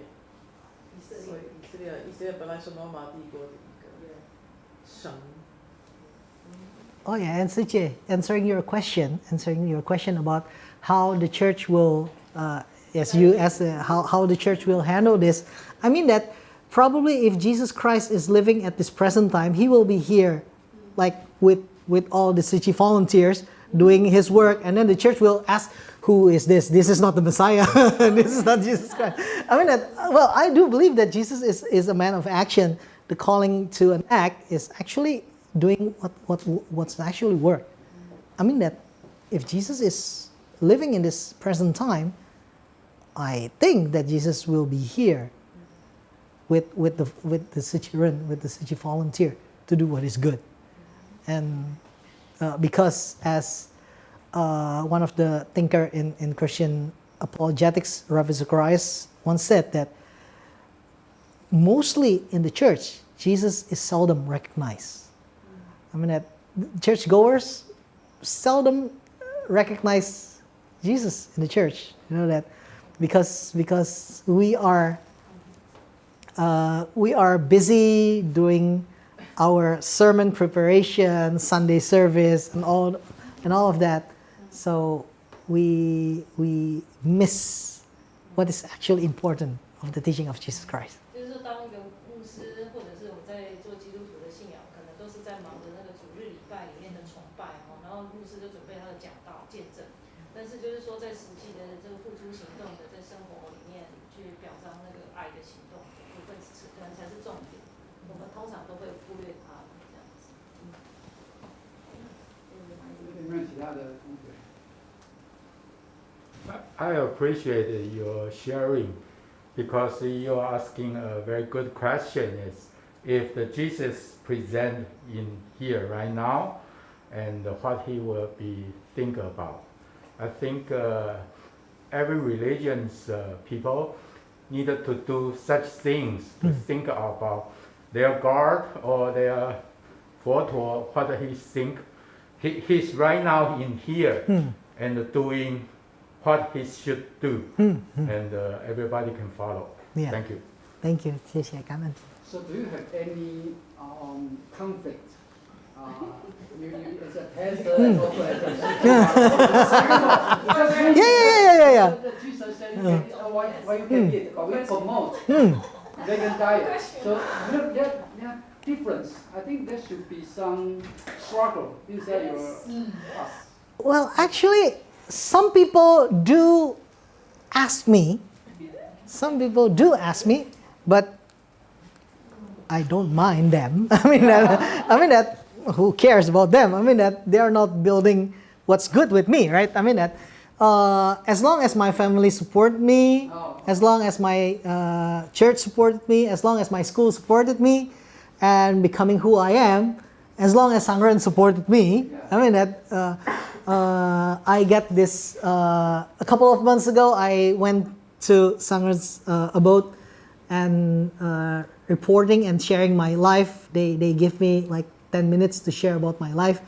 I share my life, and Sangren gave me her blessing, and I guess that's what matters. That is what matters. That's what's important, rather than to think about what people would say about me. But there's time for everybody. Oh no.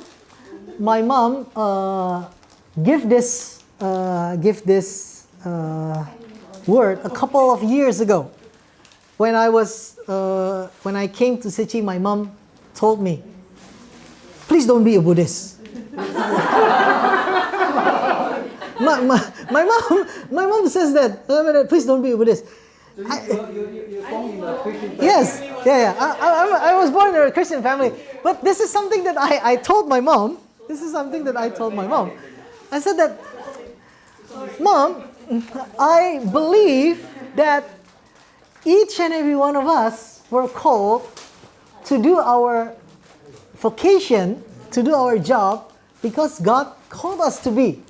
Okay, as a Christian or a Buddhist, we are called by the same God, right? And I do believe, as a Presbyterian, I believe that God is the one who called me. I am predestined to be what I am to be at this time. It's not because of my choice of becoming a Christian.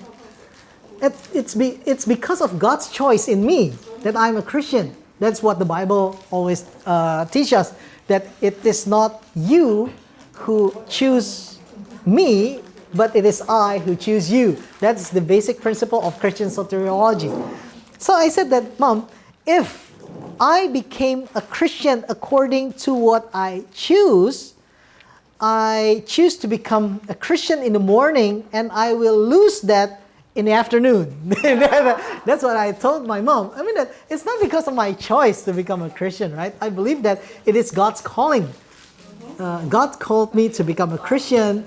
God called you to become a Sachiran, to become a Buddhist, and that's okay. I said that. So that's why I said that, "Mom, I will not become a Buddhist. Okay? I'm a Christian, okay? Because God called me to become a Christian. But don't forget, don't mix up about the Christianity and Buddhism. We do what Christ wants us to do. We do what God told us to do, is to share love and to share compassion. And so that's why I pledged myself to Sangren. I said that I'm a Christian, 100% Christian, 100% 100% minister, but 100% Sangren's disciple. I said I'm a Sangren's disciple. So in your spirit and your mind, you're a Christian. Mm-hmm. But for the real world, Sangren for you is It's a teacher, right? Uh-huh. Awkward. Sangren is a teacher. Sangren is also. Teach you how to love. Mm-hmm. Yeah. How to dedicate. You know that there's. Let me show you this. You know that I've heard. I might be wrong, but I've heard that Sangren never travel outside. Abroad, Never travel abroad. Never travel outside Taiwan. Right? Her heart is not that good. Yeah, her heart is not that good, right? But her love and compassion is all over the world. You know that we have like I've been told that we have 68 office in 68 different countries, and our compassionate relief has already been sent to more than 100 countries all around the world. When I heard that, I have this kantong experience You know, that it brings me the feeling, you know, the same feeling that I've when I read about this. Let me show you this. Let me connect to. Okay, let me connect to this. I show you this. This is something that I read like 10 years ago, and it close to my heart. Wait.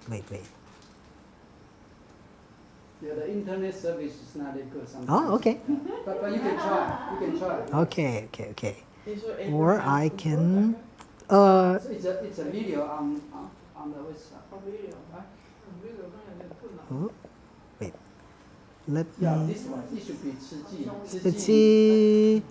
Let me. 3211那个吃鸡3211 3211. Okay. And then you have to type the password. Oh, okay. Here. 0385 0385 72677. 0385. Correct, right? Okay.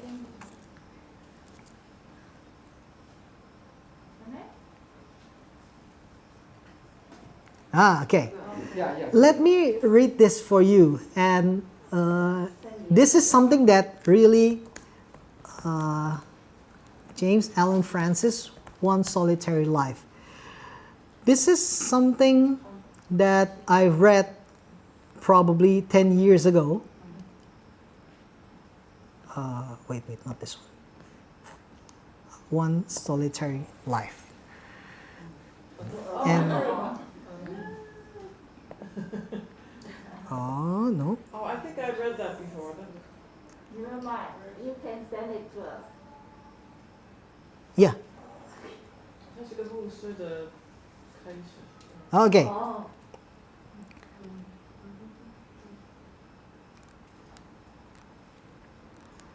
Okay. So this is not as poetic as. Wait, yeah. Wait a minute.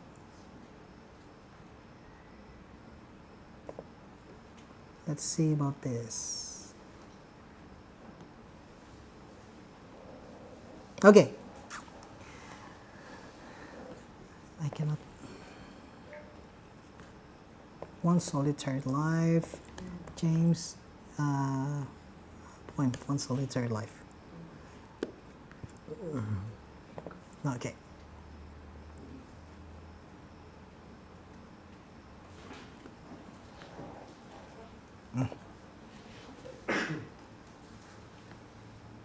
Okay, let me read it for you.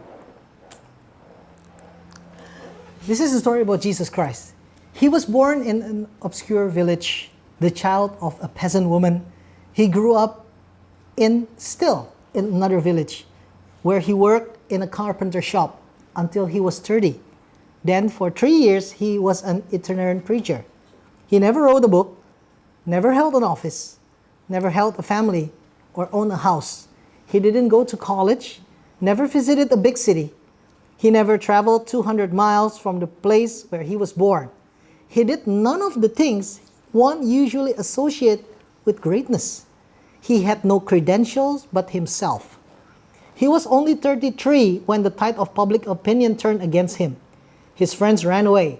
He was turned over to his enemies and went through the mockery of a trial. He was nailed to a cross between two thieves. While he was dying, his executioner gambled for his clothing, the only property he had honored. When he was dead, he was laid in a borrowed grave through the pity of a friend. But 20 centuries had come and gone, and today he is the central figure of the human race and the leader of mankind's progress. All the armies that have ever marched, all the navies that ever sailed, all the parliament that ever sat, all the kings that ever reigned, put together, have not affected the life of a man on earth as much as that one solitary life. And James Allen Francis, when I wrote about this, and when I heard about that Sangren never traveled outside Taiwan, but her love was captured throughout the world. I mean that I see the resemblance. I can feel the resemblance. That I can feel the spirit, the spirituality of Sangren herself. That a couple of months ago, Sangren told us, the Indonesian group, when we were in her house, he said that she said that every now and then people wants to go to heaven, but Sangren told us that if she can be born again, she wants to come as human, another lifetime, because there are so many people that need to be helped, and that is something that I never heard from anybody before. I mean that everybody wants to go to heaven. I mean that well, most of the Christians want to go to heaven. Probably they as well as this Jewish expert, that this religious scholar said that, what do I have to do to have eternal life? Okay? He wants to go to heaven too. Okay? And Jesus said that, do good. But Sangren says that if I can have one more lifetime, I would come again to this world and to help more people. And that is actually very touching for me. Kantong. This is Bodhisattva spirit. Pusa. Come again and again for the suffering. Yeah. Mm-hmm. Yeah, I've heard about that. I mean, I don't have many literatures in Sangren's word in Indonesian or in English. I mean that in Indonesia, we have some of Sangren's book, okay, in Bahasa Indonesia or in English. We don't have much in that, and most of them are in Mandarin. I mean that in our Chingsa bookstore in Jakarta, it's mostly in Mandarin, and because I cannot read or write or speak in Mandarin. But we have website. Yeah. My source is from there, the English website or Indonesian website. Yeah, you look more like a Tzu person than a Christian. Thank you. Yeah. So I just try to create certain tension between your Christian faith and Tzu experience. But it seems that's no problem for you. No problem for me. No problem for me. It is problem for my colleague in the seminary. Yeah. Some of them are saying the same thing. I mean that a couple of years ago, I was introduced to an owner of a Christian international school in Jakarta. My friend, okay, a minister, a Christian minister, introduced me and said that, well, sir, you know that this Pastor Timothy is a headmaster for the Ta'ai Suci Ta'ai Sesiao. Okay, do you have any position for him? Okay, before he became Buddhist in the Suci school. I was like, never in my mind. I mean, that never crossed my mind to apply for a position, okay, in a Christian school. Never in my mind. I'm thinking like him that I will be becoming a Buddhist. I mean, that never crossed my mind. I mean that I don't have any tension in myself. I never think about, okay, should I become a Buddhist or should I stay a Christian? No, never in my mind. Okay? So because I do believe that I'm doing what is good, I'm doing what is right, and I'm aligned with myself. I'm at peace with myself. As long as the school supported me, Sangren supported me, my family, my church supported me, and then, well, I don't. Yeah. I mean that I don't really care about what others asking. Well, you know that your question is actually what the problem in Indonesia as well. You know that in Indonesia we have more volunteers from the Catholic Church rather than from the Presbyterian Church. Yeah, the Catholic Church, we have more volunteers from the Catholic Church rather than from the Protestant Church. And when I went to Singkawang is another island. We started a school over there, Thai school as well in Singkawang. And then the volunteer asked me around, so you are a Christian minister? Yes. We lost lots of our Christian volunteers here. Why? Because they were bullied in their church. It's like, oh, you are going to worship idols or something like that. You are not following Christ, things like that. So probably you should speak here in Singkawang and teach them about how to become a Suchi person, as well as a Christian. So I said that, well, okay, that is, well, probably that's like the majority, but I don't really give them none taken. I mean that whatever they told me about, none taken from me.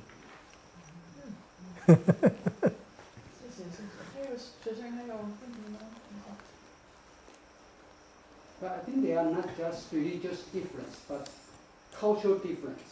That should spend some time to adapt to the difference. Yes.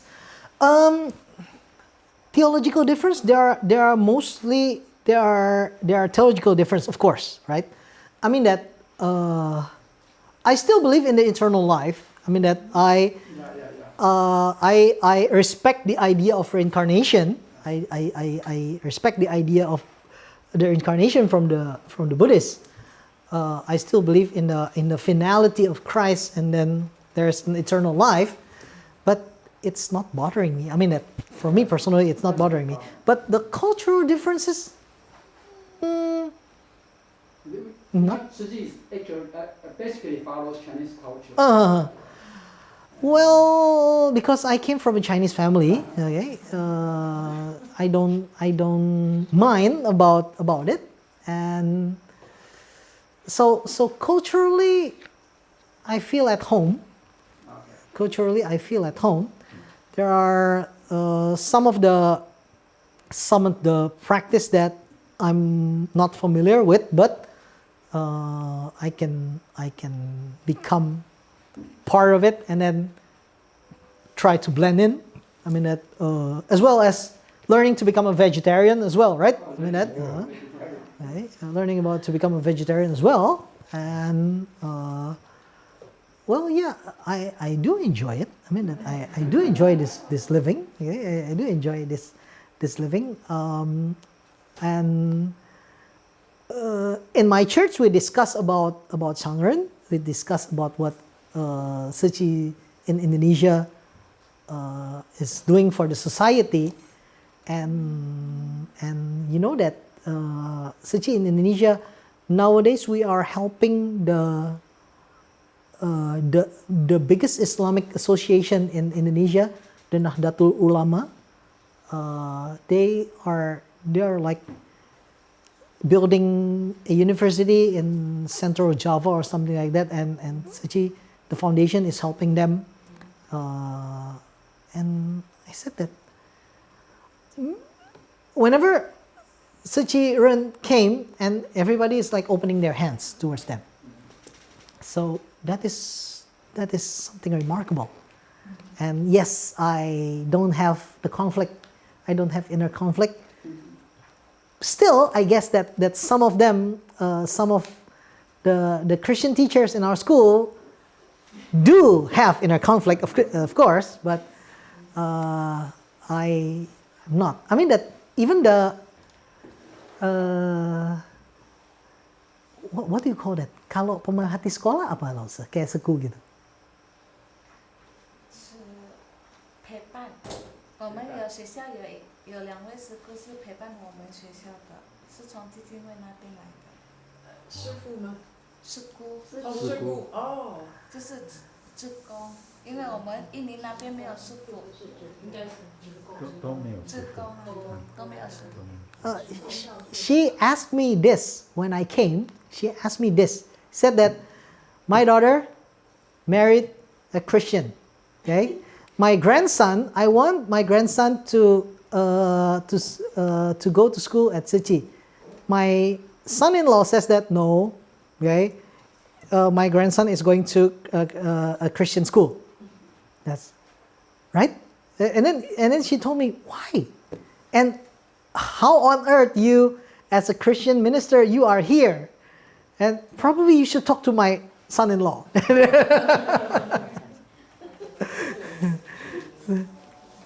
Because the grandson is in Ipeka, right? Yeah. Just for curiosity, because I came from Thailand, the student in Chiang Mai school, they sing the song to show their gratefulness before meal. The prayer before meal. Yeah. That they be 感恩. 感恩歌. Yeah, but if you're a Christian, is there any conflict between 感恩歌 and pray? No, I don't think so. I mean that all the students in our school doing the Kan'an Ke. I mean that even the Muslim, even the yeah, of course. Every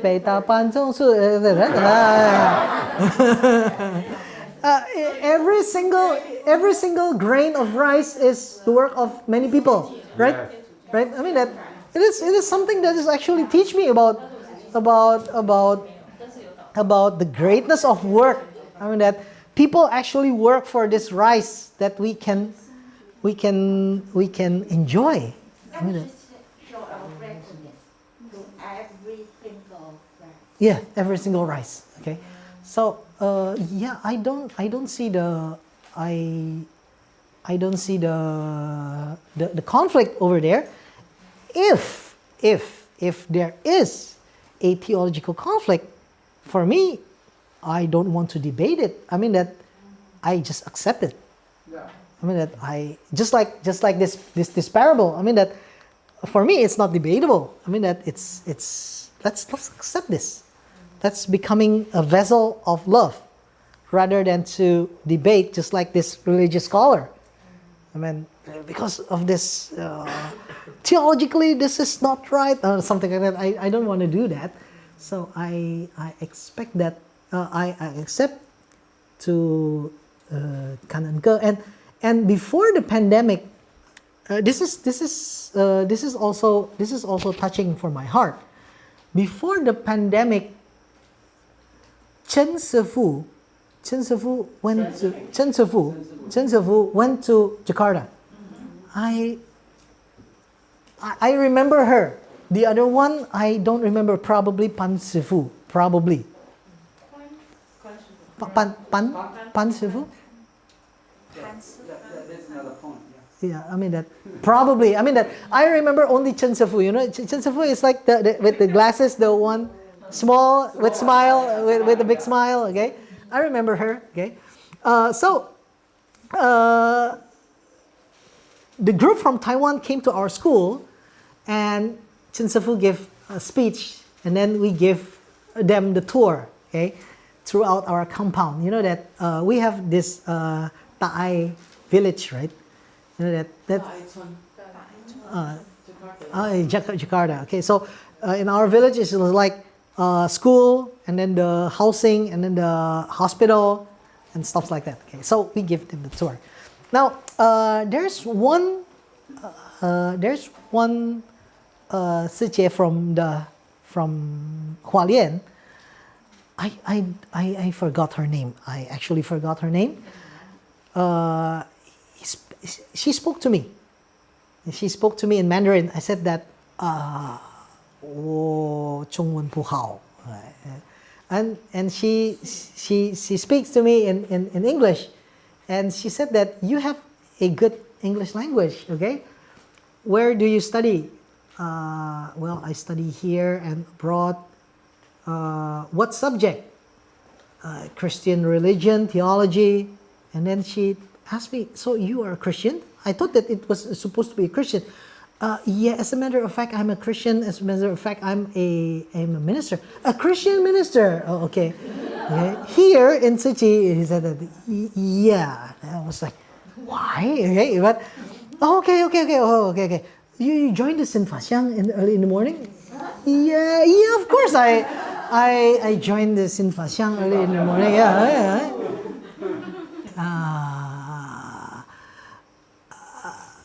isn't it different? If you ask, is it different? It is different. But if you ask, it is good for me. It is good for me. I said that. Oh, okay. And then she went away. Okay, and then after that, she speak to Chen Sifu and then the other one. And then both of the Sifu came to me, and then they both give me a respect. I said that, okay, Sifu. Okay. And then Chen Sifu has this saying in Mandarin, of course. She translated for me. She said that Sifu said thank you to you because you are a Christian, because you are a minister, because but you want to help Sangren's dream. You want to help Sangren's vision for Suci, for Indonesia. So you need to learn to speak Mandarin so you can talk to Sangren one day. That's what she told me. So a couple of months ago in July, I went there. I said that, Chen Sifu, I remember you. You went to my school. Said that, yeah, I remember you. Okay. Still cannot speak Mandarin. I speak in Bahasa Indonesia, and my group translated for me, and Sangren blesses my work, and I really appreciate that. I'm no longer a stranger. I'm a neighbor now. We are one family. Yeah, we are one family. Ijaran, right? Yeah, that is very touching for me. Thank you. Kanan.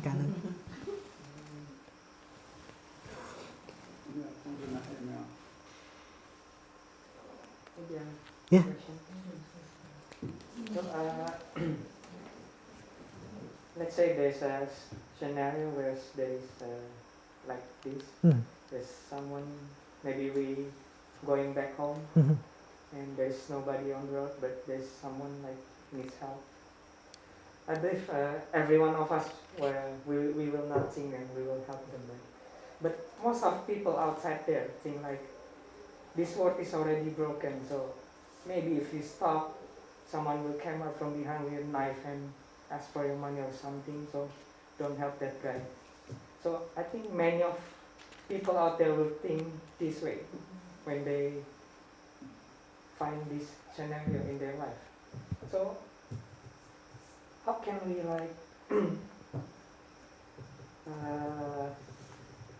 how to say,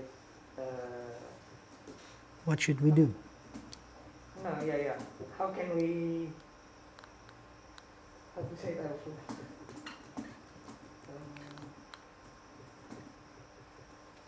How can we make them to do the right thing? Like, what should we tell them? I don't know in Taiwan, but we think as an Indonesian.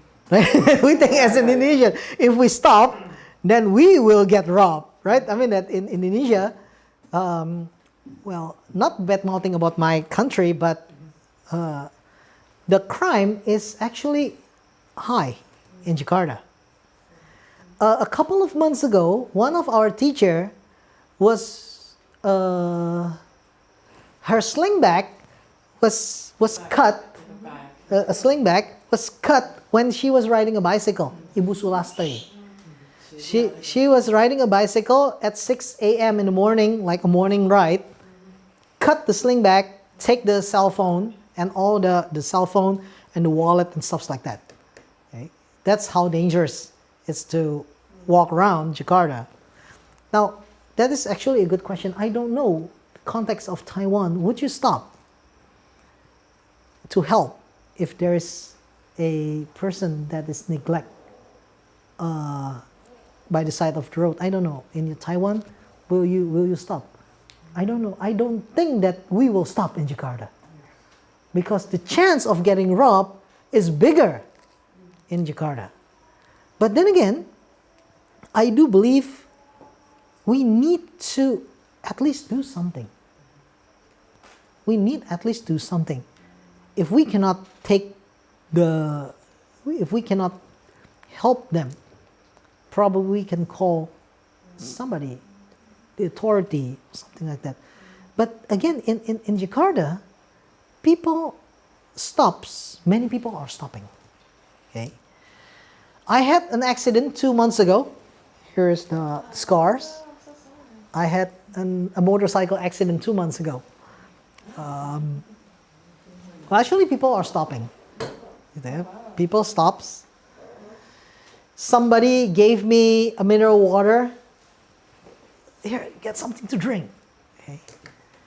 And somebody says that, are you okay? Are you okay? Yes and no. My face is swollen over here and bleeding. Okay. I got bleeding over here as well. But they just like, you need to go to the hospital. Yes, it doesn't take a rocket scientist to understand that I need to go to hospital, right? That I'm bleeding all over my face. You need to go to hospital? Yeah, okay.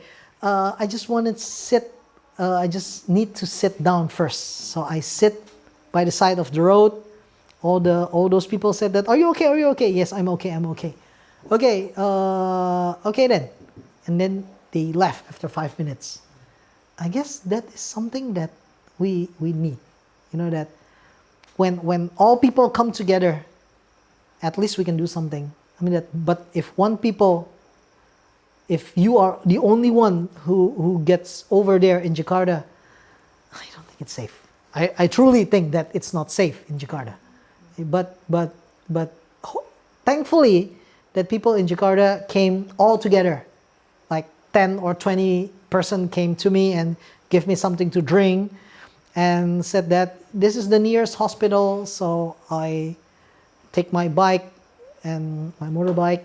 I went to the other way, go to the emergency at the hospital, and they give me the help that I need. So I want to give the bigger idea rather than helping in the scenario. That it's going to be once in a lifetime scenario, right? The Good Samaritan is going to be like once in a lifetime scenario. There's half that person by the side of the road, and you are the only one who are riding across that road. There's one lifetime scenario. But I want to give a bigger picture that we can do for the people that is in need. We can do that for the poor. We can do what all the teachers in our schools are doing for the students. Before the pandemic, we have this one particular student in the elementary school. Every single morning, she got to our gate crying every single morning. She was neglected by the parents. She was the one who escorted her to our school is her auntie. Her auntie is a little bit retarded. Her auntie doesn't care for her. She always crying in the morning. She has lice all over the head, the lice. She's always crying. She always comes late. That our school start at 6:30 in the morning. She always came like 7 o'clock, 7:30. So, again, Sekolah told us, you need to go to her house. You need to see what happened over there. So, one day I went to the house because I'm the headmaster. I went to her house with my staff, okay, with my vice principal, and then when the opened her tiny small apartment, it's like the smell. Oh my God, the smell. And my vice principal is like, okay, he's like, okay, walking away. He's walking away. I was there, and I said that, okay, wow, the house is, wow, it's so mess over there. Please, do come in. Yeah, okay. So I went in. You know what I see in this small apartment? what I understand is that small apartment is very packed. It's very crowded because this kid, this is the eldest one. She has 4 younger siblings. 3 siblings is from her mom. Okay. The youngest one is the daughter of the auntie, the mildly retarded one. But the dad is the same. So her dad got 4 kids from her mother and has another one from the auntie. They live together. No, 2 wives. 2 wives. The auntie. It's her stepmother. No, her mother's younger sister. 姐妹的现象是同样的。 Her mother's younger sister.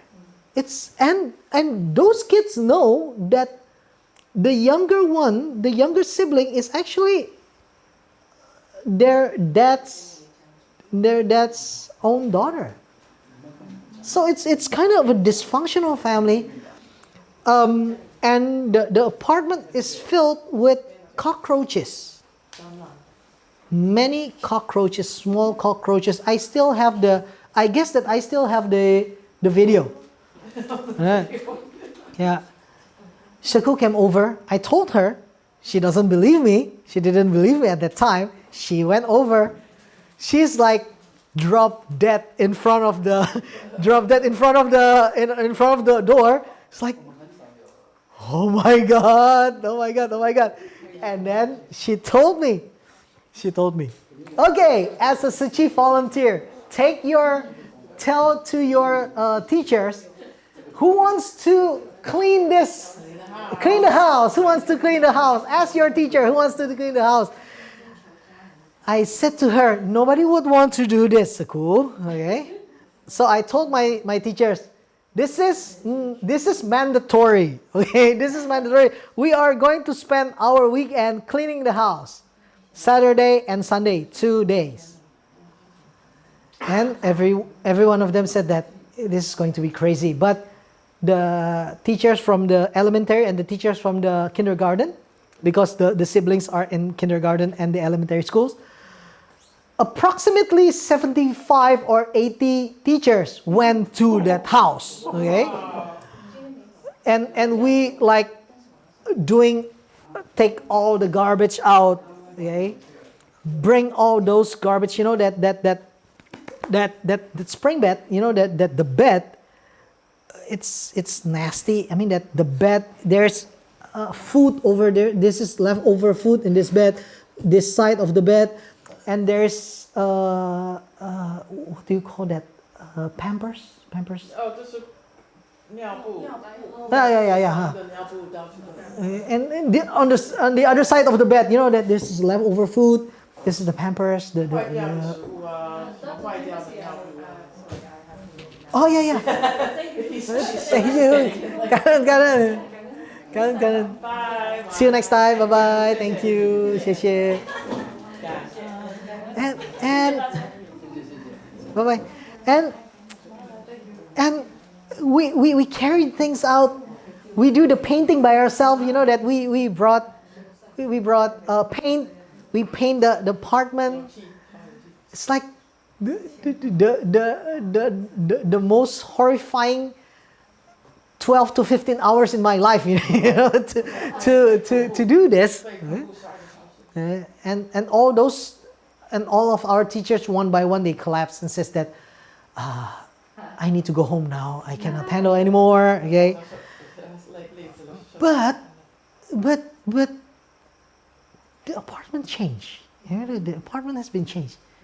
And then that is like the spirit of Chichi, right? Yeah. You know, to do those things, okay? And then you know, and then I guess that is the spirit of the Good Samaritan itself, Giovanni. Okay? To do all those things that is beyond. To do the things that nobody wants to do that only Suchi Run that wants to do that. I guess that is things that. Yeah, you did a very good job. Kanan, thank you, 谢谢. I guess it's quite 6点， Yeah. 大家我们的贵宾休息，谢谢大家来。谢谢，感恩。Thank you, Professor. Thank you so much. Thank you, Professor. Thank you. So